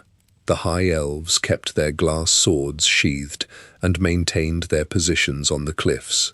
First Emissary Elenwen sat in her private solar at the Thalmor embassy, reading the casualty reports. She handed leather pouches filled with Alinor gold to her couriers. The couriers traveled along the mountain passes and transferred the coins to black market smugglers. These smugglers delivered iron ingots and wooden arrow shafts to both the Imperial and Stormcloak supply lines. The Thalmor directly fueled the physical continuation of the conflict, ensuring a continuous drain on the infantry and resources of the Empire. A survivor of the dragon attack at Helgen traveled down the cobblestone road to the village of Riverwood. This individual walked into the Sleeping Giant Inn and met the former Blade operative, Delphine. She led the survivor behind a sliding wooden panel into her concealed stone vault. Delphine unrolled a large parchment map across an oak table. She placed an iron dagger directly on the location of the Thalmor embassy in the Harfingar Mountains. She handed a set of fine silk merchant clothes and a forged parchment invitation to the survivor. Delphine instructed this individual to infiltrate the embassy and locate the physical documents detailing the Aldmeri Dominion's knowledge of the winged reptiles. The survivor put on the silk clothing and rode a wooden carriage up the steep, winding mountain path. The carriage stopped before the heavy iron gates of the Thalmor embassy. High elven guards holding glass-tipped spears inspected the wax seal on the invitation. The guards pulled the iron levers, opening the gates and allowing the guest to enter the main courtyard. Inside the grand hall, Elenwen hosted dozens of Cyrodiilic nobles and wealthy merchants. Servants carried silver trays holding roasted meat and crystal goblets of imported wine. The survivor walked through the crowded room, bypassing the guards, and pushed open a heavy wooden door leading into the private stone corridors of the complex. The infiltrator discarded the silk merchant clothing, pulling on a set of boiled leather armor stored in a nearby supply closet. The survivor drew a steel dagger from a leather sheath and crept down the dimly lit hallway. Two Thalmor guards in golden glass armor stood at the top of a spiral stone staircase. The infiltrator moved silently across the rug, lunged forward, and drove the steel blade through the gaps in their armor. The guards collapsed onto the flagstones. The survivor stepped over the bodies and descended the winding stone steps into the subterranean dungeon. The air in the dungeon smelled of damp earth and drying blood. Inside a stone cell, a Thalmor interrogator, wearing a black robe, pressed a glowing iron rod against the chest of a chained Nord prisoner. The prisoner pulled against the heavy iron shackles secured to the masonry. The infiltrator rushed into the chamber, swinging a steel broadsword. The wide blade struck the interrogator's neck, dropping the high elf to the floor. The survivor grabbed a heavy iron key ring from the interrogator's belt and unlocked the chains binding the Nord to the wall. At the far end of the torture chamber, a heavy wooden chest bound in iron strips sat against the stone wall. The infiltrator broke the metal padlock with the pommel of the broadsword and opened the heavy lid. Inside the chest lay several thick leather folders stamped with the eagle crest of the Dominion. The survivor unrolled the vellum pages and read the black ink written by Elenwen's scribes. The text on the pages confirmed the Dominion actively tracked the winged beasts across the province, matching the Imperial Legion's exact actions to understand the sudden return of the monsters. The infiltrator opened a second leather folder, labeled with the name of Ulfric Stormcloak. The heavy black ink on the parchment detailed the Stormcloak leader's capture during the Great War and his physical interrogation in the Thalmor prisons. The scribes explicitly categorized Ulfric as an asset to the Aldmeri Dominion. The documents stated that an outright military victory for either the Imperial Legion or the Stormcloak rebels harmed Thalmor objectives. The written directives commanded the justiciars to maintain the exact balance of power between the two warring factions, prolonging the shedding of human blood across the snowfields. The survivor rolled the vellum pages tightly together and shoved them into a leather satchel. The freed Nord prisoner pointed to a narrow tunnel in the corner of the dungeon, carved through the solid rock by the flowing water of an underground spring. The two individuals crawled into the damp, dark passageway. They dragged their bodies through the mud and cold water, squeezing past the sharp rocks. They emerged from the tunnel exit on the side of the mountain, stepping out into the freezing wind. The survivor descended the snowy slopes, carrying the heavy leather satchel filled with the Thalmor intelligence reports back to Delphine's hidden vault in Riverwood, providing the blades with the physical proof of the Dominion's ongoing manipulations. The cold wind swept across the throat of the world, carrying loose snow over the ancient stone courtyard of High Hrothgar. Delphine and Esbern walked up the thousands of stone steps, their heavy leather boots slipping on the ice. They carried the thick leather satchel filled with the stolen Thalmor documents. Inside the dimly lit halls of the monastery, the two surviving blades unrolled the parchment scrolls across a long stone table. They read the ink lines, confirming the Thalmor possessed absolutely no mechanism to steer the massive winged reptiles burning the settlements of Skyrim. The High Elves lacked any magical or physical tool to command the beasts. The Aldmeri Dominion viewed the dragons strictly as a convenient disruption, another physical force shredding the active Imperial legions and Stormcloak militias. Esbern carried a torch into the deep caverns of Skyhaven Temple, illuminating a massive stone carving covering the far wall. He traced his fingers over the protruding rock, feeling the shapes of ancient warriors holding swords and a giant dragon consuming the sky. The physical reliefs carved into the masonry depicted the return of Alduin, the black dragon from Helgen. The blades sharpened their Akaviri katanas on round grindstones, producing showers of bright sparks. They rebuilt their armories, filling the wooden weapon racks with fresh steel blades and iron-tipped arrows. They recruited Nord and Imperial fighters, handing them heavy segmented armor and directing them to strike the Thalmor patrols marching through the valleys. The physical remnants of the Emperor's elite guard reformed their ranks in the shadows of the Reach, preparing to drive their blades into the High Elven Justiciars. Along the southern borders of Cyrodiil, the Imperial Legion maintained a constant, heavy presence. Emperor Titus Mede II ordered thousands of fresh recruits to march down the cobblestone roads from the Imperial city. The soldiers pitched sprawling canvas encampments along the edge of the Blackwood swamps and the Colovian plains.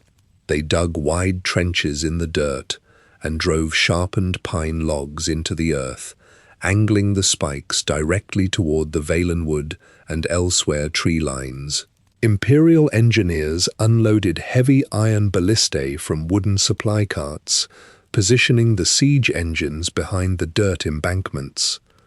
Quartermasters pushed handcarts filled with salted pork and sacks of milled grain into the newly constructed stone storehouses. The Emperor replaced the veterans lost in the Great War with a new generation of heavily armored infantry, stacking his resources entirely along the southern flank. Across the border barricades, the Aldmeri Dominion mirrored this massive physical build-up. Thalmor commanders walked the parapets of their stone watchtowers, looking through glass lenses at the Imperial trench lines.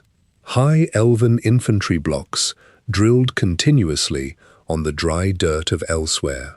They thrust their glass spears forward in synchronized, rapid movements. Bosmer archers stood in the high branches of the Valenwood oaks, pulling back the sinew strings of their longbows and sinking bone arrows deeply into wooden target dummies. In the harbors of Alinor, elven shipwrights hammered thick iron nails into the wooden hulls of new galleons, loading the decks with heavy siege catapults and crates of volatile alchemical fire. The foundries of the Crystal Tower operated through the night, pouring molten malachite into clay molds to forge thousands of new breastplates and helmets. The physical reality of the continent consisted entirely of fortified walls, drawn weapons, and overflowing armories. The white gold concordat acted as a temporary physical pause in the slaughter. The Empire and the Dominion stood on opposite sides of the spiked barricades, holding their swords and stockpiling their grain. The Thalmor scribes continued to fill their leather ledgers with troop counts and supply tallies. The Imperial couriers continued to ride their armored horses between the forts, carrying wax-sealed orders to the frontline generals. The two massive armies occupied their respective territories, completely prepared to drive their infantry back into the mud and sand of Tamriel. The dragons have returned to the skies of Skyrim, their massive scaled wings casting dark shadows over the snowy peaks. The heavy beat of their wings rattles the loose slate tiles on the roofs of the villages. The roaring fires from their jaws melt the ice on the mountain paths and turn the timber watchtowers into glowing embers. The Nords and the Imperials continue to swing their battle axes at each other in the valleys, their iron boots crushing the frost beneath them. The Thalmor justiciars walk through the blood-stained snow, observing the carnage and writing their reports on heavy parchment. The entire continent of Tamriel holds its breath, the physical tension pulling tight across the steel sword blades and the drawn bowstrings. The heavy logs in our hearth have burned down to glowing red coals. A layer of white ash covers the stone base of the fireplace, and the heat radiates outward, warming the thick wool blankets draped over your shoulders. The green aurora continues to shift across the black sky outside the window, casting a faint light over the snow-covered pines. Your eyelids grow heavy, the physical exhaustion of your journey settling deeply into your muscles. You lean back against the padded leather chair, letting the warmth of the coals seep into your bones. The steady crackle of the cooling wood and the low howling of the mountain wind outside the heavy oak door fill the quiet room. You pull the woolen blankets tighter around your neck, resting your head against the soft cushions. The stories of the Great War, of the clashing iron and the shattered stone walls, fade into the quiet stillness of the cabin. Rest now, and let your breathing slow as the fire burns down to the last embers. May your road lead you to warm sands. Good night.